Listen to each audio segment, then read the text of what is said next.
Ah, vous nous avez préparé un petit peu de lait cru?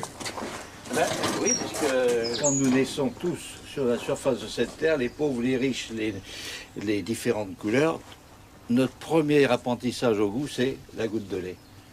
Nous sommes tous frères de lait.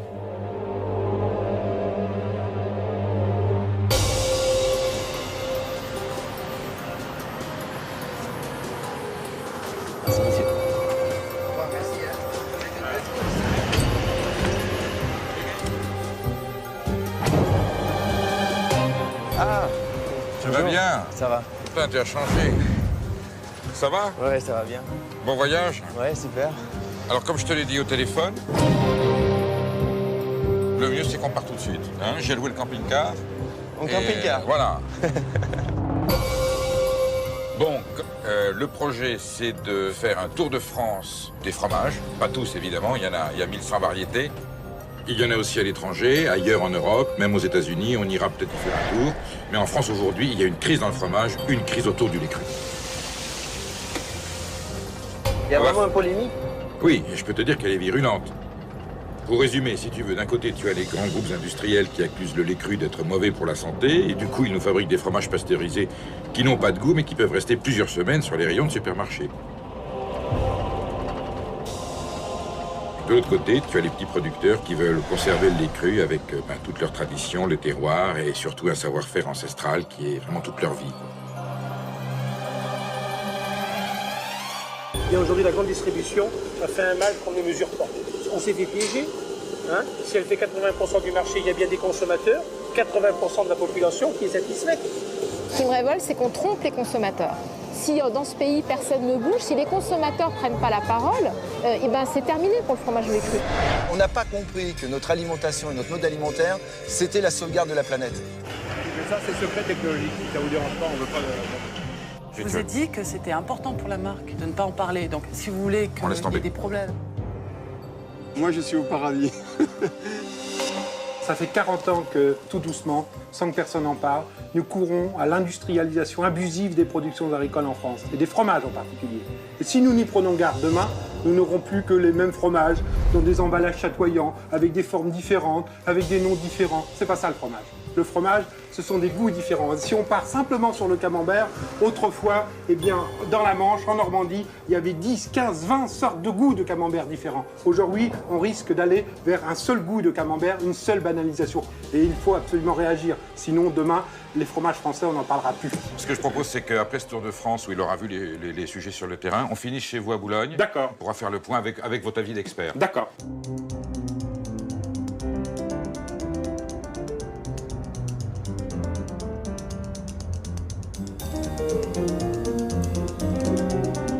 Bon, Eric, on arrive sur le lieu de prédilection du fromage français. Regarde.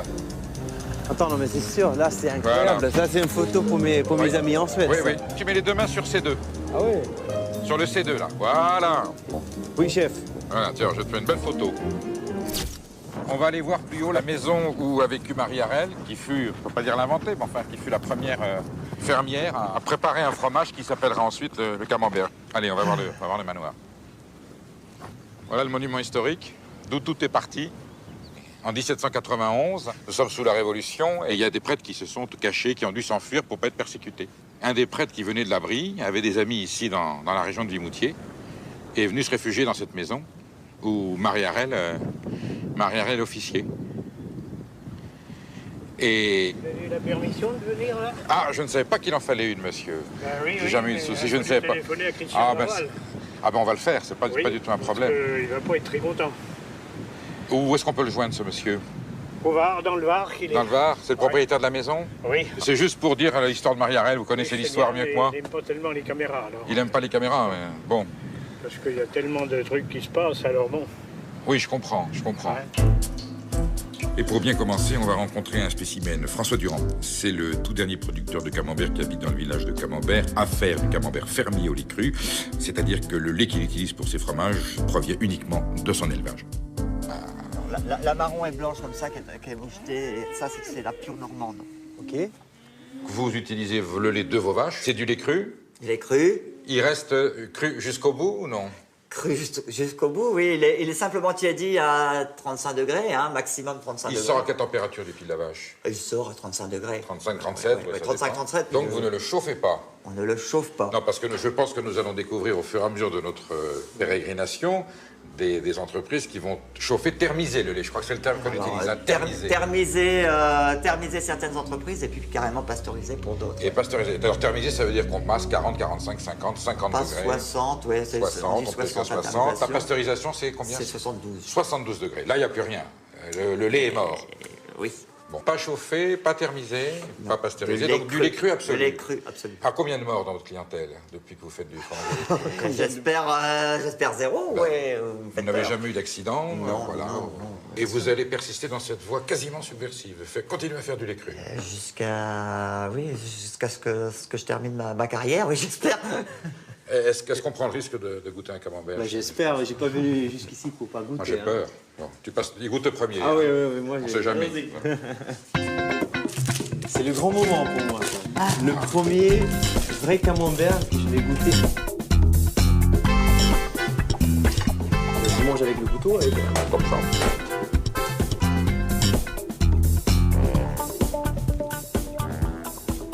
Tu as déjà meilleure mine. Depuis que tu es arrivé à Camembert, entre le vent qui il y a un vent du nord, là il fait beau. Vous avez vu ce pâturage, ces paysages, il goûte du camembert. Déjà, tu es arrivé, tu étais un peu pâle quand tu es arrivé de ta Suède, tu vois. Et là, tu as déjà bonne mine, tu as des couleurs, voilà.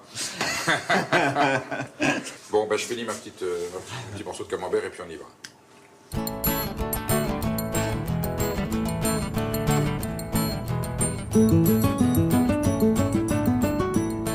Tu sais, Eric, la guerre des fromages a vraiment éclaté ici, en Normandie. Les résistants comme François Durand se battent pour conserver leur tradition face à des industriels surpuissants. Je te fais un topo rapide. En France, tu as des grands groupes laitiers. C'est toujours la même lettre, c'est la lettre B, Belle, Bongrain et Beignet. Beignet s'appelle aujourd'hui Lactalis parce que c'est devenu une multinationale. C'est les plus puissants. Là, l'idée, c'est que tu ailles sur 2 centres de production. Ils ont accepté de nous recevoir alors que les autres n'ont pas accepté de nous recevoir. Tu vas rencontrer un monsieur qui s'appelle Luc Morellon, qui est le directeur de la communication du groupe Lactalis. L'intéressant, c'est d'écouter le discours de ce monsieur. Pourquoi ce groupe, la famille Beignet, le groupe Lactalis, qui ont défendu le lait cru, ils ont été les promoteurs des fromages d'appellation en France. Tout d'un coup, ils lâchent le lait cru, ils considèrent que c'est un produit dangereux. Ils abandonnent un peu le concept de l'AOC. En fait, ils rêvent de changer les règles de l'AOC pour que le lait cru ne soit plus obligatoire dans l'AOC Camembert. Voilà, c'est tout simple. Avant tout, Perico, explique-moi ce que c'est une AOC. Si tu veux, l'appellation d'origine contrôlée, l'AOC, c'est un label d'authenticité. Moi, je dis que c'est la carte d'identité des produits du terroir. Chaque fromage a sa propre AOC, son propre cahier des charges. L'AOC, c'est d'abord beaucoup d'exigences, de contraintes, donc certains, comme Lactalis, où on va maintenant, ils veulent s'en détacher, ils veulent s'en défaire. Et l'intéressant, c'est pourquoi il y a ce revirement, ce retournement de veste. Est-ce que c'est une raison économique, c'est une raison politique? Voilà, il y a quelque chose de très flou. Et moi, je ne peux pas y aller parce que je suis un peu grillé, persona non grata. Toi, il n'y a pas de problème. Tu me laisses tout seul? Et je te laisse tout seul. On commence à attaquer par la partie la plus polémique. Et bon, je pense que ce sont des gens qui sont sur leur garde. Et essaie d'en savoir le maximum quand même. Ce que je vous demande, c'est de ne pas toucher au produit, de ne pas toucher le lait, de ne pas toucher les camemberts, d'accord? C'est clair. Ouais. On commence par là. Ici, ça c'est la salle des ferments, c'est-à-dire que les ferments... Pardon.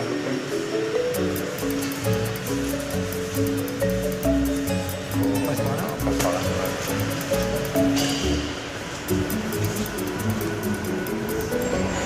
Wow.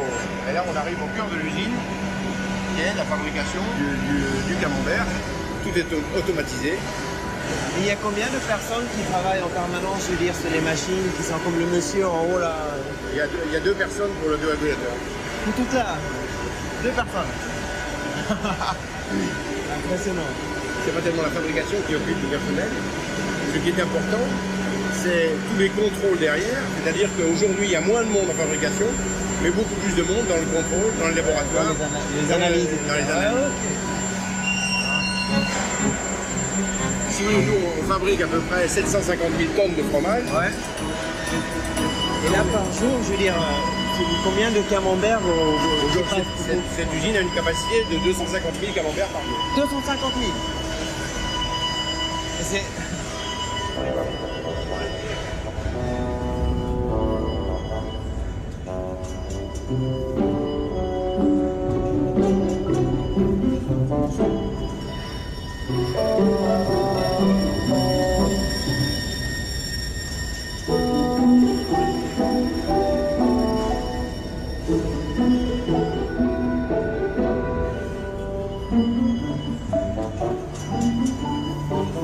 C'est-à-dire qu'au départ, le camembert était fabriqué uniquement en Normandie. Et puis en 1927, matériel de la production de générie, on l'a exprimé ou pas? Mais ça, c'est secret technologique. Si ça vous dérange pas, on ne veut pas le... Donc là, on a le premier stade du fromage qui est versé dans ces moules. C'est toujours la même taille. Ah, le camembert, c'est parfaitement défini à 250 grammes, sinon il n'a pas le droit de s'appeler camembert. En étranger, en Suède et en Angleterre, c'est toujours 250 grammes aussi parce que vous fabriquez ailleurs aussi, non? On fabrique du camembert aux États-Unis, mais le camembert qu'on fabrique aux États-Unis est un camembert de 250 grammes. On fabrique du camembert en Pologne. Et on appelle ça du camembert. Et alors en Pologne, c'est un peu plus compliqué que ça parce que si on fabriquait du camembert de 250 grammes, personne ne l'achèterait parce que c'est beaucoup trop cher pour les consommateurs polonais. Et donc en Pologne, on fabrique un petit camembert qui fait 120 grammes. Et là, mais vous pouvez garder le nom de camembert. Petit camembert. Petit camembert. Ok.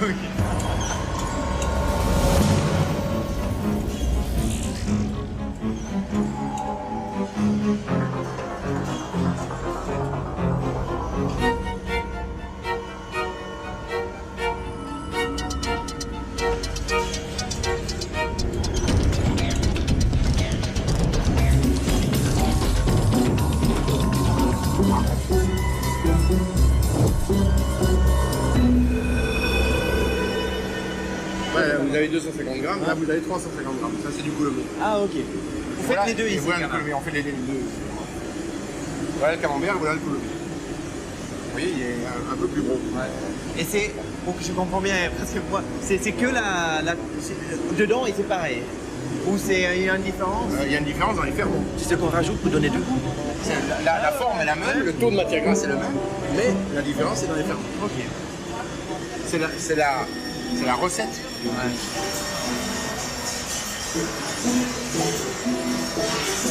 Là, nous ne travaillons pas en lait cru sur ce produit-là, nous travaillons en lait, ce qu'on appelle thermisé. C'est-à-dire que c'est un lait qui est très légèrement chaud. À 60 degrés. 60 degrés. Ça veut dire que le AOC, il ne fallait pas qu'il ait... c'est du lait cru. On tolère maintenant aujourd'hui Non, on ne tolère toujours pas. C'est-à-dire que nous ne fabriquons plus sous l'appellation d'origine parce que nous attendons une évolution de la réglementation.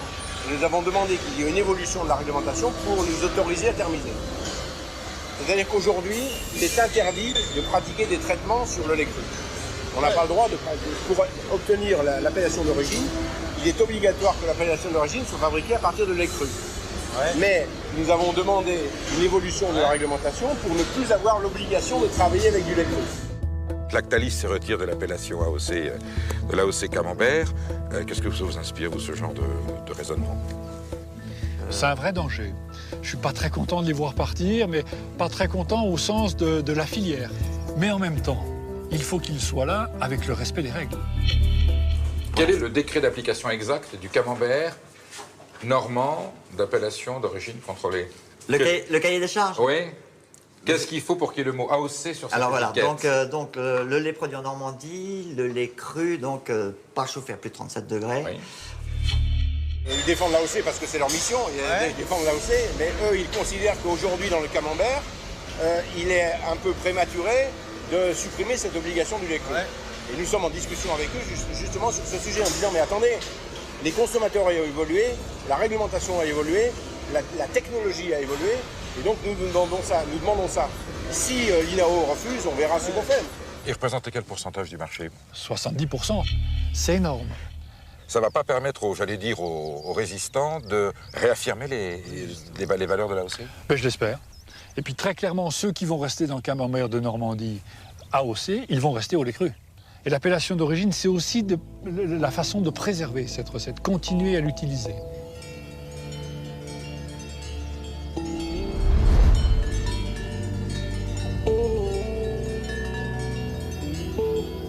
Alors t'as compris, Eric, préserver une appellation, c'est préserver un terroir, préserver un paysage, un savoir-faire ancestral. Là, on va voir l'AOC de l'AOC, le nec plus ultra. Le top, c'est un fromage du Cantal qui s'appelle Salers. On a rendez-vous avec Hervé Mons, qui est un fromager. Son travail, c'est d'aller de producteur en producteur pour sélectionner des fromages.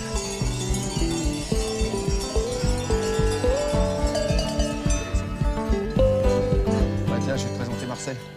Allez. Arrive, arrive.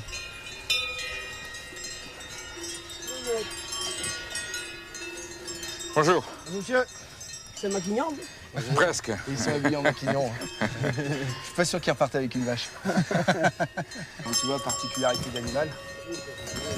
Tu vois ce que Marcel est en train de faire là-bas, en fait. Il a appelé le veau, ce qui lui a permis de démarrer la traite, après d'amorcer la traite pour la faire à la main. Super. Tu vois, et le veau après est rattaché, la mère sent toujours le Bien veau à côté sûr. d'elle, donc ça lui permet de lâcher son lait. Je ne comprends pas. Normalement, ce ne sont pas les veaux qui têtent leur mère. Eh non, on détourne une partie du lait que la vache doit donner à son veau pour faire du fromage. Regarde, C'est regarde. quoi ça? Regarde, ça, il est en train de jeter une poignée de sel. Et la mère va reconnaître son petit, tu vois, elle adore le sel. Et ça la rassure parce qu'elle a reconnu l'odeur de son petit, donc elle peut vraiment lâcher son lait. Elle sait que c'est son petit qui est dessous, tu vois, regarde. C'est très beau. Très beau et très impressionnant. Et là maintenant, tu vois, Marcel a fait la pâte, et puis tu vas avoir Bruno derrière qui va arriver avec son seau. Oui. Et là, qui va prendre le lait, qui va faire la traite en se mettant de l'autre côté. Tu vois, regarde. Hein, Eric, c'est admirable. Tu vois, regarde. Et c'est un geste qui dure depuis des siècles, quasiment. Ça a toujours été comme ça. Et qui se termine. À Et qui se condition termine. qu'ils tiennent encore. Mais non, le mais non, mais non, mais non, dites pas ça, dites pas ça. Mise. On va venir, nous, après. On va prendre la suite. Ah, c'est des vieilles. À couper? Vous parlez en auvergnat, hein, Marcel? Ça, c'est du patois. Papa. Je peux goûter le lait?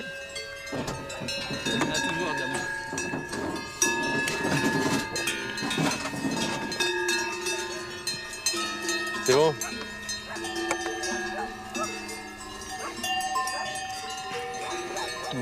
Super. Ouais.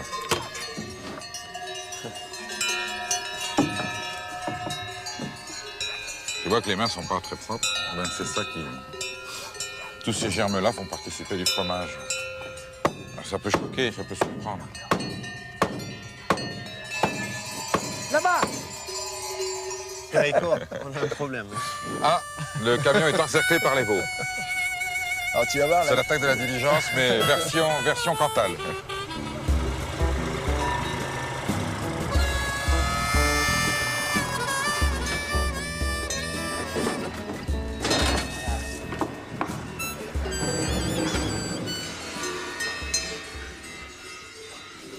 mais t'as vu, ici c'est plein de superstitions.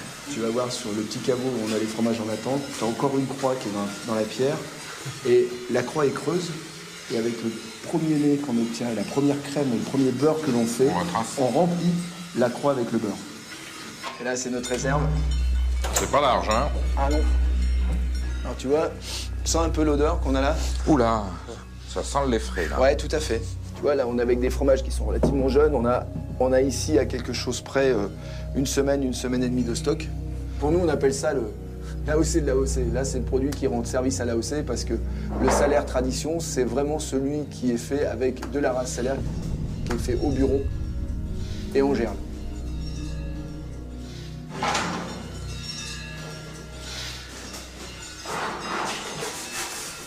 Vous le mangez à quel moment, le Salers? En fin de repas ou... Ah oui. Oui. Et à soupe. Et à la soupe. C'est-à-dire au casse-croûte du matin. Voilà. Vous avez peur que ça disparaisse, quand même, de faire de cette façon? Oh, ça disparaîtra. Ah, vous êtes pessimiste? Ah, sans tarder, il n'y en a pas pour longtemps. Pourquoi? Parce qu'on ne trouve plus personne pour monter les bureaux. Même pour fabriquer, c'est trop dur, trop tenu. Ça vous tiendra jusqu'à quand, alors? Tant que je pourrai. Et contraire à ce qu'ils pensent, on est heureux ici. Bien sûr. Bien sûr. À condition qu'ils fassent le temps à peu près, qu'on s'entende. Très heureux. Tu te crées pas les mêmes obligations. Pas de voiture, personne. Tu te crées pas les mêmes obligations. Vous avez conscience que vous vivez dans un paradis? Ah oui. On vous l'a dit, ça? Ah non, non, mais là... Vous le savez? En plus.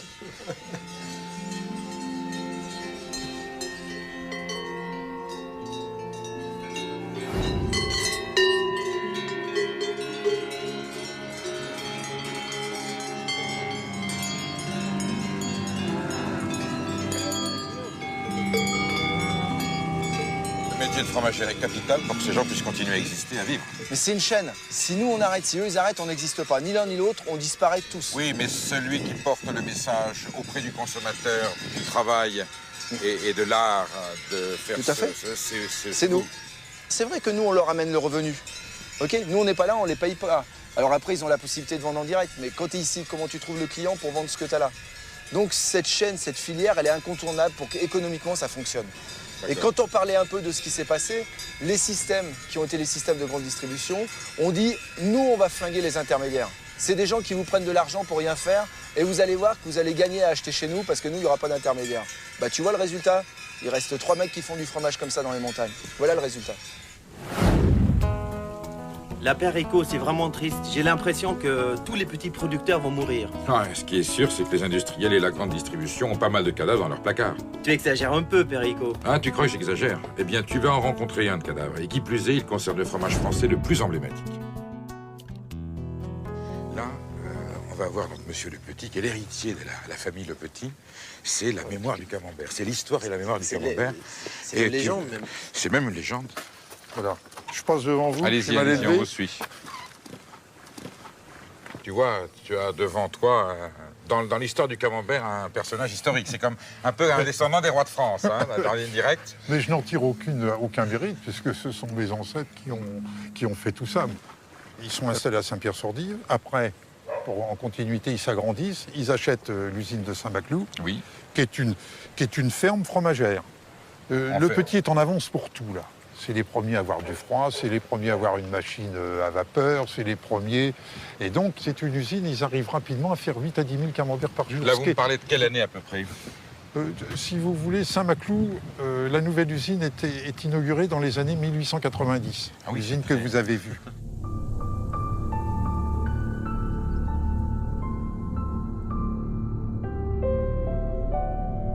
Comment on en arrive à cette grande multinationale industrielle qu'est Lactalis aujourd'hui?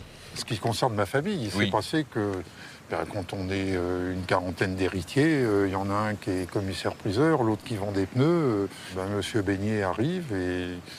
C'est un marchand de fromage, lui aussi. Et ce monsieur achète petit à petit toutes les fromageries du Pays d'Auge. Mais il les achète au travers des successions, il aurait fallu qu'un garçon comme moi, par exemple, j'ai à l'époque, quelques dizaines de millions de francs dans ma poche. En fait, les Le Petits se sont vendus à Beignet. Exactement, oui. Alors, il y en a qui ne se sont pas vendus à Beignet parce qu'ils n'aimaient pas M. Beignet, pour ne pas les citer, les amis Langto. Oui. Ils se sont vendus à Bridel. Oui. Ce qu'ils ne savaient pas, c'est que Beignet, le mois d'avant, était majoritaire chez Bridel. Ah. Donc, ce qui fait que Beignet s'est retrouvé avec les deux principales marques de camembert, Langto et Le Petit. Le Petit et Langto. Voilà le cahier a pris, le robot a pris le cahier et va le déposer dans le moule. Ensuite, il revient chercher le cahier dans la bassine. Il y a un deuxième jeu de moule et il vient poser. Vous voyez, vous avez vu le cahier qui a été rempli. Ça se fait automatiquement. Et avant, à l'époque, on faisait ça à la main. À l'époque, on faisait ça à la main. Mais simplement, le problème, c'est qu'aujourd'hui, ce qu'il faut bien voir, c'est qu'on fabrique 80 000 camemberts par jour dans cette usine. Donc, s'il y avait des personnes qui remplissent 80 000 camemberts à la main, il faudrait des salles qui soient grandes comme 4 fois ça. Pour moi, c'est plus moulé à la louche. Ouais. Pourquoi? Parce que le moulage à la louche consiste à prendre avec une louche du cahier non divisé. Donc, on prend une louche, on remplit d'une première louche les 1000 moules que vous avez à fabriquer. Oui. Et puis après, on recommence la deuxième louche et on fait 5 louches comme ça. Le moule, de toute façon, ne serait pas assez grand pour contenir les 5 louches. Donc il y a un égouttage naturel. Aujourd'hui, ça n'existe plus. Moi, aujourd'hui, parce qu'il faisait les 5 fois, comme j'ai compris quand j'ai passé aujourd'hui. Et si vous voulez, ce que mon arrière-grand-père mettait 48 heures à faire, son fils mettait 24 heures. Okay. Bon. Et là, on était resté encore dans les normes d'un véritable camembert. Qui reste traditionnel quand même. Et aujourd'hui, on le fait en 4 heures. 4 heures. Ouais. Il y a forcément un problème quelque part. Alors ça c'est sur, on va dire, la procédure de fabrication. Oui. Ensuite, on asse les crus. Alors, vous dites ensuite, il y a des gens qui, pour faciliter la procédure, vont le chauffer. Au départ, ils ont pasteurisé. D'où le camembert pasteurisé. D'accord, tout de suite on pasteurise. C'est-à-dire 72 degrés. 72 degrés, là, on pasteurise. On tue tout. Alors, on tue tout. Mais vraiment tout. Bon. Mais le problème, si vous voulez, il est que... Il n'est pas censé avoir de goût, alors, ce camembert, si on a Oui, tout mais tué. vous êtes obligé de réensemencer Ah, en ferment lactique de laboratoire, cultivé en laboratoire. C'est ça le problème du lait aujourd'hui, dans le camembert pasteurisé. Le problème, c'est que plaçons-nous dans l'assiette du consommateur et regardons quel est le produit fini. Et là, il n'y a aucun problème parce que des produits comme ça, ils ont effectivement une qualité gustative, une qualité organoleptique et la sécurité alimentaire. Et c'est ça que demandent les consommateurs. Et alors le pasteurisé est plus sûr que le lait cru, alors si j'ai bien compris. Le problème ne se pose même pas, c'est évident.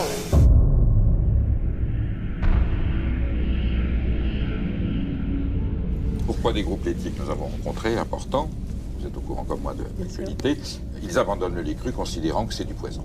Je me suis exprimée très rapidement à ce sujet. Je pense qu'il est effectivement dangereux d'utiliser des raisons sanitaires pour expliquer un choix lorsqu'il n'y a pas de réelles raisons sanitaires. Voilà. L'abandon du lait cru, c'est plutôt une raison économique qu'une raison sanitaire. Oui, c'est une stratégie effectivement commerciale. C'est compliqué de faire du cru. C'est compliqué de faire de la bonne cuisine. Alors, qu'est-ce qu'on mange? Comment on se fait plaisir? Comment on s'éclate en bouffant du claco? Ça, c'est important. Ça, c'est les plus importants. Mais on n'a pas peur que les jeunes vont jamais goûter à l'ancienne. Parce que quelque part, on oublie, on mange du McDo, on commence à... Je veux dire, les jeunes d'aujourd'hui... Premièrement, je vais vous dire, le McDo, c'est formidable parce que pour 100 grammes de viande, on consomme 25 grammes de fromage dans le McDo. Et ça, c'est très très bien. Ça, nous, on a tout. Ça fait un moment que je vous écoute et je me demande quel fromage, quel camembert arrivez-vous à manger aujourd'hui, comme avec un héritage qui est la vôtre? c'est vrai, c'est une bonne question, ça. Qu'est-ce que vous achetez quand vous avez un De la Penzel. De la Penzel, voilà. C'est du bagne. C'est fromage suisse. On va où là en fait? Jacques Puiset, dont je t'ai parlé, on peut dire en quelque sorte c'est un philosophe du goût. Après la physiologie du goût de Brillat-Savarin, il a créé la philosophie du goût. La France, c'est une forme de paradis du goût. Et qu'est-ce qu'il en reste? Est-ce que c'est menacé? Est-ce que ça va disparaître? Il n'est pas dit que dans 10 ans ou dans 15 ans, tout ce que nous allons observer, tout ce que nous allons déguster pendant ce voyage subsistera, survivra encore d'ici 10 ans. Voilà, tiens, on arrive à Chinon.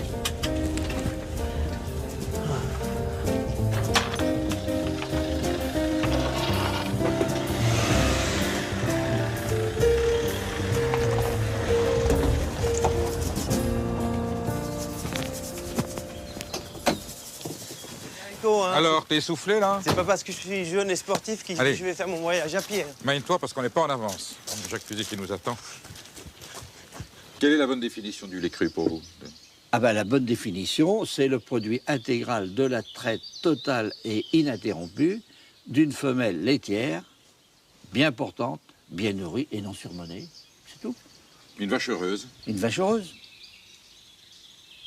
Qu'est-ce que vous dites au bout de 50 ans d'expérience, de travaux, de réflexion sur le goût de la France? Il est comment? Plutôt menacé? Il y a l'espoir que ça rebondisse? Vous êtes plutôt pessimiste? Le goût de la France, c'est comme la lecture. Si on vous donne une mauvaise lecture, les hommes seront mal instruits. Or, aujourd'hui, j'ai dit que la France subissait un lavage de cerveau au point de vue alimentaire. Bon, je ne vais pas le rappeler. Un lavage de cerveau alimentaire? Ah ben évidemment. On voit bien qu'aujourd'hui, par cette uniformisation, on détruit cette mémoire. Vous voulez dire que de pasteuriser le lait, c'est aussi pasteuriser les esprits? Mais évidemment. La société s'aseptit, ça c'est très clair. On tue tout et on fait du lait une matière première anonyme.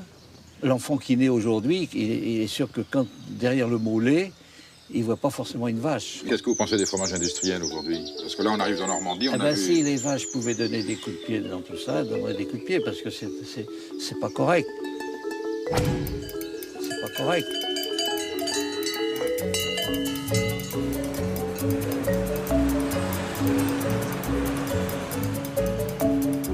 C'est du sérieux, ça? On fait... Il n'y a pas que du salon de l'auto ou du prêt-à-porter, on fait aussi des salons du goût. Tu vois, le mot AOC, appellation d'origine, c'est l'origine des saveurs, et en même temps, ça dit aussi d'où ça vient, ces gens qui essaient de transmettre un patrimoine. Et là, on va voir des exposants, tu vas pouvoir goûter pas mal de choses. Le salon du goût, c'est quoi ça? Ça, c'est des... C'est des bonbons? Non, c'est quoi? Ça, c'est des... Des olives. C'est des olives. Allez, on y va. Alors, qu'est-ce qu'on trouve? Ah bah dis donc, ça commence bien, on tombe tout de suite sur... T'as vu? C'est tes voisins, ça? C'est mes voisins, les Norvégiens. Tu connais déjà le hareng? J'en ai entendu parler. C'est norsk. Ah, vad trevligt. Ça sent aussi bon que le fromage ici, dis donc. C'est comme tes fromages, ça, hein? C'est vrai, oui. Ça te dit ou pas? Oui, c'est bien. Alors, ça me fait du bien, en tout cas, ça, je me retrouve un peu, il faut le dire. Oh, dis donc, je préfère le Libaro. Hein. Ah, je suis pas sûr.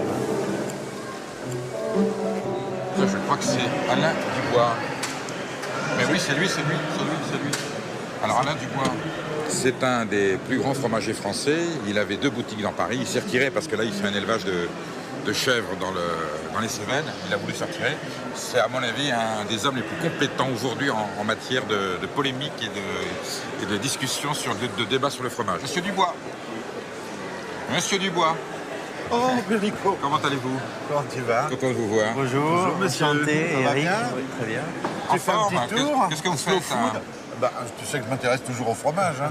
Là, il y en a beaucoup des fromages. Là, il y a beaucoup de fromages, oui. Il y a beaucoup de fromages de chèvre, un peu spéciaux. Oui. Pourquoi? Voilà. Parce qu'ils sont tous aromatisés, ils sont tous arrangés, quoi. C'est ça, en fait, j'ai passé devant et j'ai dit ça a l'air super. C'est superbe pour les photos, c'est superbe pour la caméra. Mais je vous mets au défi de pouvoir en manger régulièrement. Et même tout de suite. Dans ce cas-là, je ne vais même pas goûter. Hein. Si, il faut goûter, parce que je peux dire des bêtises. Alors, quand vous fournissiez l'Élysée, vous avez fourni l'Élysée, le Oui, président de la pendant République. quelques années, oui. Vous lui fournissiez des fromages pasteurisés ou au lait cru? Toujours au lait cru. Bon, il n'y a jamais eu de crise gouvernementale. Aucun président n'est mort à cause du fromage. Moi, je lait cru. Bon. Le lait cru, c'est ce qu'il y a de parfait. Ça, c'est la réception du lait. Donc, on se trouve dans un local où vous avez ici les pasteurisateurs. Et donc, les écrémeuses qui permettent de traiter le lait et de le standardiser à l'entrée. Et puis, il y a un autre sujet qui me travaille, c'est qu'on va bientôt faire du surimi de fromage. Ça n'engage que moi pour l'instant, mais je pense qu'on va y venir tout doucement, c'est-à-dire qu'on va faire des pâtes, du lait caillé, de chèvre, de vache, et on va inclure dedans ce qu'on appelle des renforceurs de goût, des goûts artificiels. Je crains ça parce que les laits maintenant sont de plus en plus morts. On est obligé de mettre des levures artificielles dedans, fabriquées dans des grands laboratoires pharmaceutiques. Et derrière, on n'a plus de goût, quoi. Comme le surimi. Le surimi, vous savez, c'est ces bâtonnets de poisson qui ne sont pas faits beaucoup avec du poisson, mais dedans, on met le goût de crabe. Là, on va faire des fromages neutres, goût Pont-l'Évêque, goût Livaro, goût... Mais ça ne se fait pas déjà? Non, parce que je pour me suis dit, l'instant, c'est limite là, non? Non, ça ne se fait pas. On aromatise les fromages pour l'instant. Mais on n'a pas encore l'autorisation de ça, mais je pense que les gros groupes très puissants vont peut-être venir sur ce créneau. J'espère me tromper. Très important du lait, donc la partie protéine d'un côté et la partie lactose de l'autre. On vient vous voir parce qu'on sait que vous pouvez nous expliquer comment on procède à la fabrication d'un fromage sur le plan biologique et scientifique. Voilà, c'est ce que vous êtes en train de démontrer là. C'est ce que nous faisons ici, voilà, tout à fait. Donc avec une partie expérimentale, donc vous voyez une partie de production de camembert, là-bas une partie de production de Saint-Paulin, et là-bas une production de fromage frais. Alors c'est pas un camembert de terroir, c'est un camembert universitaire. C'est un camembert du terroir de la faculté des sciences de Tours. Que font-ils? Ce sont des étudiants du goût? Alors, on les veut capables de travailler dans les laboratoires de recherche et développement de nos industries. Pas que du fromage, donc, alors? Pas que du fromage. C'est l'industrie agroalimentaire en général. Donc là, vous cherchez uniquement à produire un aliment. C'est un produit alimentaire. Produire un aliment stable. Vous ne cherchez pas l'origine géographique? Non. Là, il n'y a pas d'identification du produit? Il n'y a pas d'identification. C'est un produit, c'est comestible? C'est un produit comestible. On arrive de Tours, on a de la faculté avec Eric. Oui. Nous pensions voir des étudiants. Je pensais que c'était un apprentissage des origines, mais on a trouvé quelque chose qui est totalement voué à l'industrie. Vous êtes à l'origine en plus de cette... Oui, c'est moi qui ai créé l'apprentissage du goût. C'était pour apprendre chacun à goûter. Mais eux vont servir à quoi? Concrètement, ça va être quoi leur métier? Eh bien, ça sera goûter des produits manufacturés, vérifier des choses où il n'y a rien à vérifier. Donc c'est ennuyeux. C'est pas du tout... Quand on a créé ça, c'était pas du tout comme ça. C'était pas ça la vision des choses. Nous manquons de goûteurs. C'est pour ça qu'à l'Institut du goût que j'avais fait à Tours, je voulais former des goûteurs. Je voulais que chacun soit maître de son corps. Parce que personne ne peut goûter à votre place. Aujourd'hui, notre objectif est de connaître la vie du consommateur. Donc le consommateur, c'est un sujet naïf qui ne connaît rien sur l'analyse sensorielle. Ça, c'est plutôt pour le marketing, pour voir qu'est-ce qui plaît... Qu'est-ce qui ne plaît pas au consommateur. Le marketing est complètement à côté de la plaque. Il n'a rien compris. On ne peut pas vendre du goût. On ne peut pas vendre une qualité. Ça n'existe pas. Ici, les nuances d'appellation d'origine, ça ne compte pas d'un produit. Que le camembert ait goût de camembert ou que son origine, ça, c'est pas un problème pour vous. C'est ce qui doit plaire au marché, c'est ça? Voilà, ce qui doit plaire au marché. Ça fait un peu peur, quand même. Il faut bien non, parce qu'il faut bien vendre tout ce qu'on produit. Donc, on ne peut pas mettre sur le marché un produit qui ne sera pas acheté par le consommateur. Qu'est-ce que tu en as pensé, toi, Eric, de cette expérience? Mais ce que je me suis aussi rendu compte quand j'ai parlé avec les jeunes, c'est que eux, ils sont pas l'air de penser qu'ils font quelque chose de... De mal? Non. C'est pas quelque chose de mal, sauf qu'on leur apprend quand même à faire des produits marketing en fonction du marché, pour avoir des parts de marché. Il n'y a pas de démarche culturelle, c'est une démarche commerciale. Il en faut. Il faut bien que les grandes boîtes vivent, tu vois, mais c'est curieux d'utiliser l'école du goût pour apprendre à des jeunes, à des élèves, à des étudiants à améliorer les capacités de vente. Et ça permet à la grande distribution et l'agroalimentaire d'avoir plein d'étiquettes différentes. Donc le consommateur pense qu'il a le choix dans une gamme de produits très diversifiés. Et en fait, tu as vu au départ, c'est un produit qui a été fait en laboratoire. Et là, les gosses, ils ne savent pas ça. Je ne comprends pas vraiment à qui les producteurs vendent leur fromage. Ah ben c'est bien simple, soit au détail sur les marchés ou chez les fromagers, soit à la grande distribution. En fait, tout dépend de la quantité de fromage et de la grosseur de ton troupeau. Justement, là, on va voir Paul Georgelet. Il m'intrigue. Lui, il dit qu'il est en AOC, qu'il fait du fermier, et pourtant, il a un troupeau de plus de 400 chèvres en stabulation.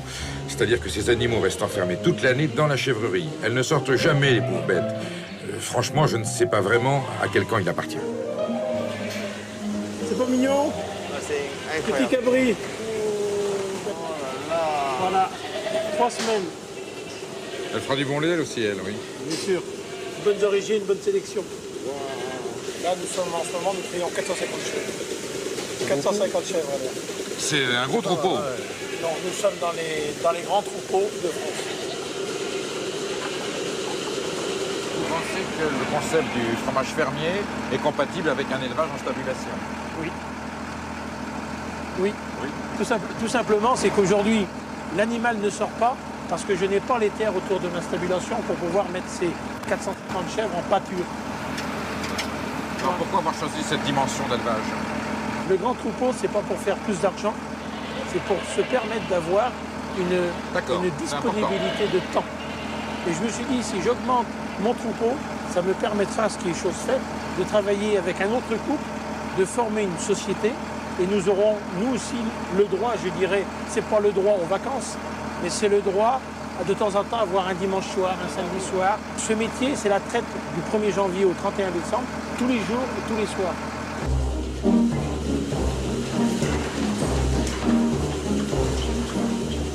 Mais comment ça se fait qu'on fait toute l'année? Normalement, une chèvre, c'est par saison. Bien sûr. Le lait, il se trouve en contradiction avec la demande du consommateur. Le consommateur, on mange plus de fromage l'hiver. Et le lait de chèvre, c'est dans les d'été. Ça serait un petit peu contradictoire de ne pas avoir de fromage de chèvre sur un plateau au moment des repas de Noël. Oui. Donc, si je comprends bien, pour satisfaire le consommateur, c'est-à-dire le marché et produire des fromages toute l'année, vous allez jusqu'à changer le cycle naturel de reproduction des chèvres. C'est ce qu'on appelle désaisonner. La mise bas non naturelle, hors saison, elle est provoquée par quel processus? Alors, nous refaisons le cycle naturel de la chèvre. Que vous introduisez comment? Par injection? C'est des poses d'éponge. Oui. Des éponges, voilà. Et après, elle le mange? Non, une éponge dans le vagin. Et après, c'est une période de 11 jours. Et après, donc, ça déclenche voilà. Ce sont des hormones, de la progestérone. Ah oui, ça aspire un petit peu la mamelle, hein. Ce que je comprends pas, c'est que vous désaisonnalisez, vous faites de la stabulation. Pourquoi vous vous embêtez avec le lait cru? Pourquoi vous ne pourriez pas un petit peu déterminer de temps en temps comme ça? Ah bah attendez, arrêtez là. Hein? Arrêtez. Là, vous allez me faire bondir. Si vous deviez rentrer en grande distribution, vous devriez faire un sacrifice sur vos tarifs, donc sur la qualité de votre prestation. Alors là, c'est un sujet que je ne peux pas en discuter. parce que volontairement, je n'ai jamais mis encore un pied dans la grande distribution. Je n'ai pas encore à ce jour pris un dialogue avec vous n'êtes un jamais acheteur. passé dans une commission de référencement? Ah non. Monsieur non, Georges Gelé, votre fromage de chèvre, on vous l'achète tant. Non, je vais vous dire vous démerdez pourquoi. pour le faire. Je vais dire pourquoi. Honnêtement, j'ai peur. J'ai peur, je dis franchement. Et si vous étiez obligé de passer par là, qu'est-ce qui se j'arrêterais de passe? fabriquer. C'est-à-dire, vous changeriez de métier? J'ai toujours dit, mes fromagers le savent, si je dois changer de... Vous en avez les larmes aux yeux, tellement. Oui, parce que... Bon, c'est pas l'ordre du jour, de toute manière, ça ne doit pas vous arriver. Non, mais il y a des moments, il faut savoir ce que l'on veut. Pour moi, c'est une incohérence. J'ai des collègues qui travaillent à la grande distribution. Mais j'ai tellement envie de petits producteurs fermiers qui se sont fait laminer, que je dis, moi, ces gens-là ont un système, je ne le critique pas, mais je ne suis pas un adepte de ce système. Pourquoi ça vous bouleverse à ce point-là? Parce que je vais aller au fond de mon cœur. La grande distribution, pour moi, c'est le phylloxéra de notre économie. Le phylloxéra, en 1880, il a détruit le vignoble français. Oui. Et bien aujourd'hui, la grande distribution a fait un mal qu'on ne mesure pas. Sous quelle forme? Tout simplement, on a cru, il y a 40 ans, qu'on allait acheter dans la grande distribution un panier d'aliments peu cher. Et aujourd'hui, c'est entièrement faux, parce qu'il y a un rapport qui a été pris dans la grande distribution qui est supérieur sur les marchés. Je suis un homme de marché et un homme de terrain. Vous voulez dire que c'est plus cher à la grande distribution et moins bon? C'est moins bon. Le rapport qui a été pris, c'est de la fumisterie la plus totale, c'est du vol autorisé. Je vais te dire, la plaie dans tout ça, le fond du problème, c'est la grande distribution aidée par la publicité. C'est cette complicité entre les deux. Ils te racontent n'importe quoi. Ils nous font manger des fraises à Noël, des tomates tout le long de l'année. Je te fais pas un dessin, mais c'est absurde cette politique alimentaire. On oublie les saisons, et avec le fromage c'est la même chose. Écoute, tu vas voir comment ils procèdent dans cette agence de publicité. C'est passionnant. Céline Lezure, vous êtes directeur associé à l'agence DDB. Comment on conçoit un message publicitaire sur un produit comme le camembert? Déjà, il s'agit de savoir de quel camembert on parle. Parce qu'il y a beaucoup de camemberts. Et je crois qu'en France, on est recordman du monde. Il y a des camemberts qui sont dits de caractère. Il y a des camemberts qui sont pasteurisés. Donc, qui est un budget qu'on gère chez DDB depuis 4 ans maintenant. Et le premier camembert pasteurisé est leader des camemberts en France. C'est-à-dire qu'il y a vraiment une tendance du camembert dit de caractère vers du pasteurisé. Et après, donc de ces deux segments, il y a eu des sous-segments, enfin, des intermédiaires avec des camemberts dits pasteurisés mais à goût. Ça veut dire que quand moi je mange vos fromages, il a moins de goût que ça fait 20 ans. Il a moins de goût. On vend des fromages comme à l'ancienne, mais qui ne sont pas tout à fait comme... Ils sont pas comme à l'ancienne. Ah, ok. Chez Lactalis, il y a également le camembert. C'est la tradition, c'est un camembert, c'est une maison qui existe depuis 1872, avec un savoir-faire, une recette très particulière qui a été transmise dans la famille. C'est un camembert qui est moulé à la louche, de génération en génération, et qui fait que ça a un goût vraiment, vraiment à part. Et alors, pour le fait que ça soit plus au lait cru d'appellation ou d'origine, pour vous, ça change la teneur du message ou la démarche? Lactalis, je ne sais pas s'ils seront ravis. Pourquoi ils ne veulent pas en parler? C'est polémique ou... Ouais, je crois que c'est... voilà. Pourquoi c'est le AOC? Non, mais je crois qu'ils ont été un peu... Non, c'est parce que c'est des consommateurs fidèles et c'est vrai que tout changement, même si au goût, dans les faits... C'est la même chose? Oui. Le fait qu'il y ait un changement de... Ah oui, c'est la même chose. Ils peuvent perdre des consommateurs, je crois qu'ils Sur font le plan très attention dans la façon de l'annoncer aux gens. Ils ne veulent pas le dire comme ça. Et sur le plan marketing, vous pensez que c'est vrai, ça, qu'il peut y avoir une méfiance du public ou quand il y a un changement de ce genre ou non? En tout cas, il faut l'expliquer, il faut prendre le temps de le dire, de bien l'expliquer. Et c'est vrai que... Donc, il faut faire de la relation publique. Voilà. Et expliquer que ça n'altère pas le goût, que ça reste un camembert traditionnel, que c'est pour plus de sécurité. Et qu'est-ce que veut la grande distribution aujourd'hui? Des produits qui ne posent pas de problème. Sans problème. Sans problème. Qui puissent, ces produits-là, ils peuvent rester en rayon pendant 15 jours, 3 semaines, 1 mois, ils ne bougent pas. Le camembert pasteurisé, c'est ça. C'est du plat, c'est une matière inerte, c'est pas mauvais, il vous fera jamais de mal, il sera jamais... Et on donne du goût artificiellement avec des ferments qu'on a vous achetez au laboratoire, donc dans des vous fabriquez votre camembert à Marseille ou dans le Pays d'Auge, pour moi. Alors, on regarde la copie. Ouais. Tu vois, fiston, riche de saveurs, généreux, moelleux. Ils seront parfaits. Parfaitement parfait. Un savoir-faire transmis de père en fils depuis 1872. Le grand nom du camembert. Vous ciblez qui, là, comme type de clientèle? Ça, c'est vraiment les amateurs. Ah ben ça, c'est les amateurs de qui aiment bien fromages, de terroir. Voilà, qui aiment bien les fromages qui ont une histoire et qui ont des caractéristiques en termes d'aspect et surtout de goût assez prononcé. Ce qui a changé aujourd'hui, c'est qu'on ne fabrique plus de camembert. Le problème, il est là. On fabrique quoi, alors? On fabrique un produit qui est rond, qui est blanc.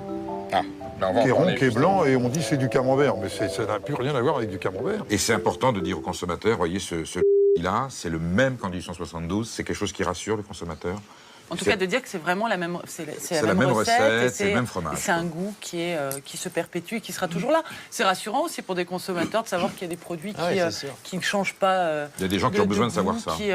C'est simplement ça qu'on a raconté et qui est une vraie raison de croire à son authenticité. Et voilà. Maintenant que c'est plus en appellation d'origine contrôlée, ça vous permet de garder exactement le même film en changeant seulement l'étiquette, ou il faudra peut-être réfléchir à une autre formule? Non, mais vous voulez vraiment que je réponde à ça? Non, je voulais savoir si professionnellement... Vous pouvez couper, s'il vous plaît.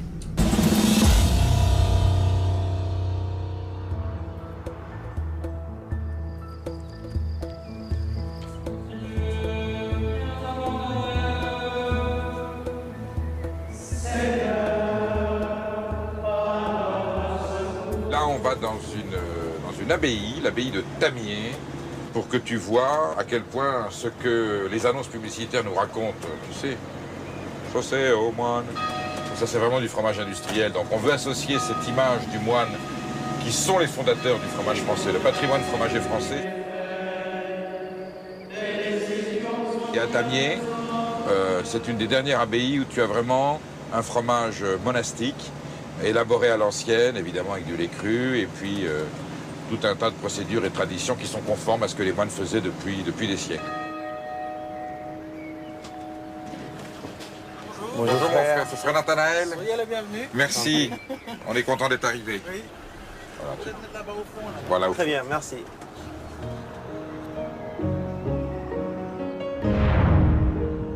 La fabrication du fromage remonte au XIIe siècle à peu près, où les moines ont essayé de gagner de la surface agricole dans les alpages, donc en défriché des montagnes. On fait de l'élevage, donc production de lait. Qui dit production de lait dit fabrication de fromage pour conserver ce lait et puis le descendre régulièrement dans la vallée. Et alors comment se fait-il que le père Abbé vous ait confié à vous la mission de superviser la production du fromage? C'est une mission qui m'a été confiée il y a déjà quelques années parce que j'avais eu une formation fromagère à l'origine. Donc j'ai fait une école de fromagerie et j'ai travaillé une dizaine d'années dans une entreprise de la région dans le fromage. La vocation du fromage était antérieure à celle de la vocation monacale. La passion du fromage existe depuis bien longtemps, mais c'est pas l'odeur du fromage qui m'a attiré quand même, c'est plutôt l'odeur de Dieu. Ça se rejoint.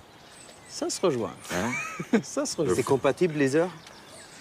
C'est pour ça qu'actuellement, dans beaucoup de monastères, on fabrique encore du fromage parce que c'est un travail qui s'adapte bien à la vie monastique. Qui coïncide avec le cycle que l'on a, qui est très, très rythmé, très régulier. Il y a un peu de méditation quand on fait un fromage, non? Il y a très attentif à ce qu'on fait quand même, parce que c'est aide-toi, si elle t'aidera. Hein. C'est quand même, il faut quand même qu'on soit là pour pas louper la fabrication, parce que c'est pas le bon Dieu qui va la corriger. Donc voilà, on rentre maintenant dans la phase de production.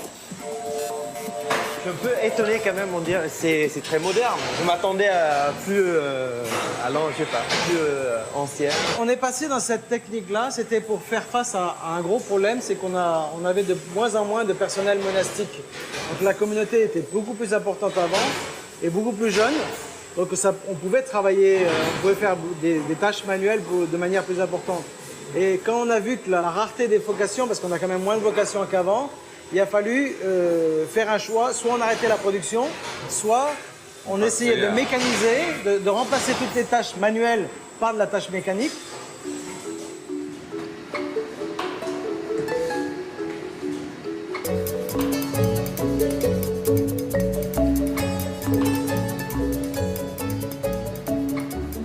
Le processus d'affinage, c'est que, comme vous le voyez ici, les fromages vont être mis dans un premier temps sur des planches et soignés tous les 2 jours. Les 4 premières fois, on va reprendre les fromages et on va les baigner dans une saumure. Ensuite, on va ce qu'on appelle les emmorger, c'est-à-dire qu'on va prendre une vieille saumure, qu'on garde toujours un tout petit fond, pour que les bactéries qui vont participer à l'affinage du fromage ensemencent, les vieux fromages vont ensemencer les plus frais. Il faut savoir que le tamier, à l'origine, c'était ce qu'on appelait le port-salut. C'était un fromage trappiste par excellence. D'accord, le fameux port-salut. Le fameux port-salut ou port du salut.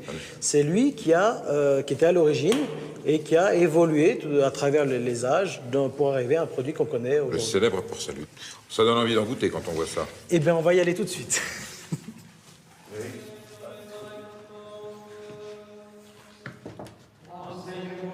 Ah, enfin du fromage. Magnifique. Enfin, on a vu là. Bon, je vous ai amené un gros, un petit, mais on va déguster ça. On peut dire qu'il est à point. Ah, je pense que, vu sa forme, vu sa couleur, sa texture, quand je le coupe, là, je pense qu'on ne devrait pas être déçu. Ah oui. Allez, allez-y. Est-ce qu'on mange la croûte, mon frère? Le goût vient de la croûte, donc c'est là où on a le plus... les saveurs les meilleures. Et ça ne vous dérange pas que l'image que les publicitaires vous donnent, qu'on utilise cette image de moine pour l'industriel?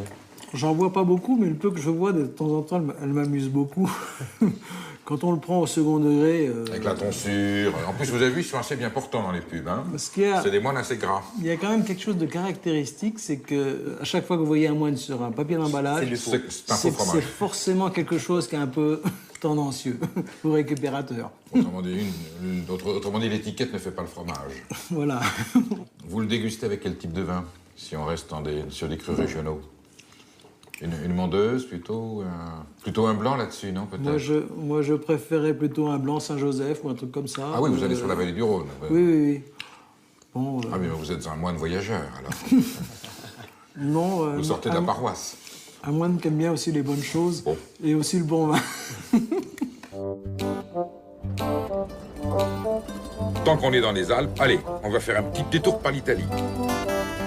Tu vas voir, tu vas être surpris parce qu'on dit toujours la France, le pays des fromages. D'accord? Mais l'Italie en a aussi beaucoup. L'Espagne, les 300 fromages aussi. Alors l'Italie, ils ont un patrimoine fromager exceptionnel. Et on va rencontrer Monsieur Fiori, qui est un fromager sur le bord du lac Majeur, à Arona. Cet homme est une encyclopédie fromagère vivante. Ça se mange différemment là-bas, le fromage? Ben, on va voir ça. Oui.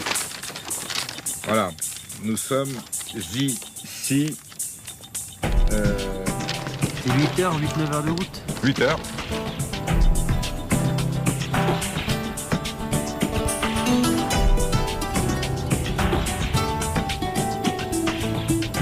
Carlo Fiori. Carlo Fiori, buongiorno. Bonjour, monsieur. Attention. Buongiorno. Très heureux, Perico Legas. Carlo Fiori. Nous avons ici une collection de fromages italiens qui nous permet de faire un tour d'Italie dans cette cave. Andiamo.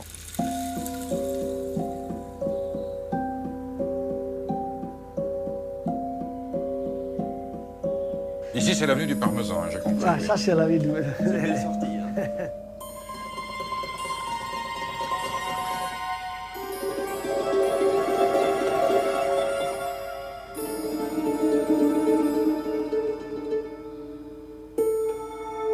Finalement, vous avez autant de petits trésors fromagers que chez nous, avec des choses très spécifiques.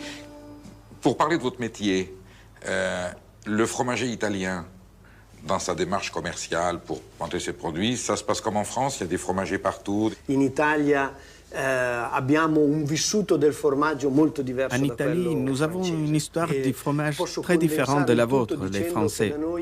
Pour résumer, chez nous, le fromage est malheureusement le témoignage des tables pauvres et d'une culture agricole pauvre. Donc, il n'y a pas une tradition de prestige du fromage à porter sur une table avec toute sa dignité. Comment on dit fromage en italien? In latino, Caesar. En latin, Caesar, l'homme qui fait le fromage. L'homme qui, dans la communauté, connaît l'alchimie de la transformation du lait. Et on l'appelait le Caesar. Attendez, vous êtes en train de me dire que les Romains ont donné à leur empereur le nom de fromager? Voilà. Jules Fromager. Voilà. Jules César, c'est Jules Fromager. Esatto. C'est exact. César, l'homme le plus important de la communauté, le Caesar des Latins, devient l'empereur des Romains, le Kaiser des Allemands. Monsieur Fiori, c'est l'information du siècle que vous nous donnez là. J'ai vu au fond du couloir là-bas, là ici, quelque chose qui m'intrigue, sur les étagères là-bas. On dirait des vieilles pierres. C'est la démonstration que le fromage ne meurt jamais. Attendez, c'est des fromages fossiles, ça, quasiment. C'est préhistorique, ça, c'est néandertal. Presque. Car ce sont des fromages qui ont plus de 10 ans.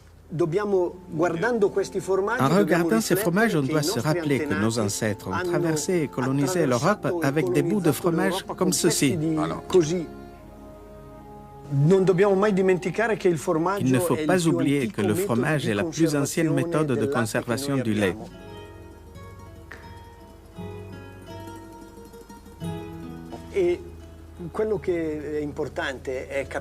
Il est important de comprendre que le fromage, on ne l'a pas inventé dans un bureau avec une opération de marketing. Personne, nulle part dans le monde.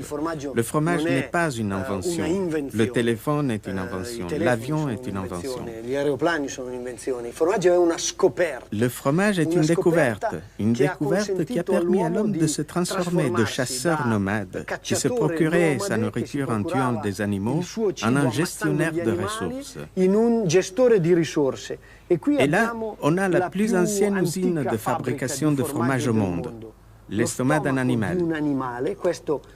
Ceci est l'estomac d'un chevreau qui a tété le lait de sa mère. Et avec les enzymes naturelles présents, dans l'estomac, le lait se transforme comme par magie. Tu as là la naissance du fromage. Oui, c'est comme ça. On ne le fait plus. C'est un fromage qui se fait en Sardaigne. On le fait aujourd'hui de manière moins barbare. L'animal est abattu et l'on met le lait dans l'estomac que après.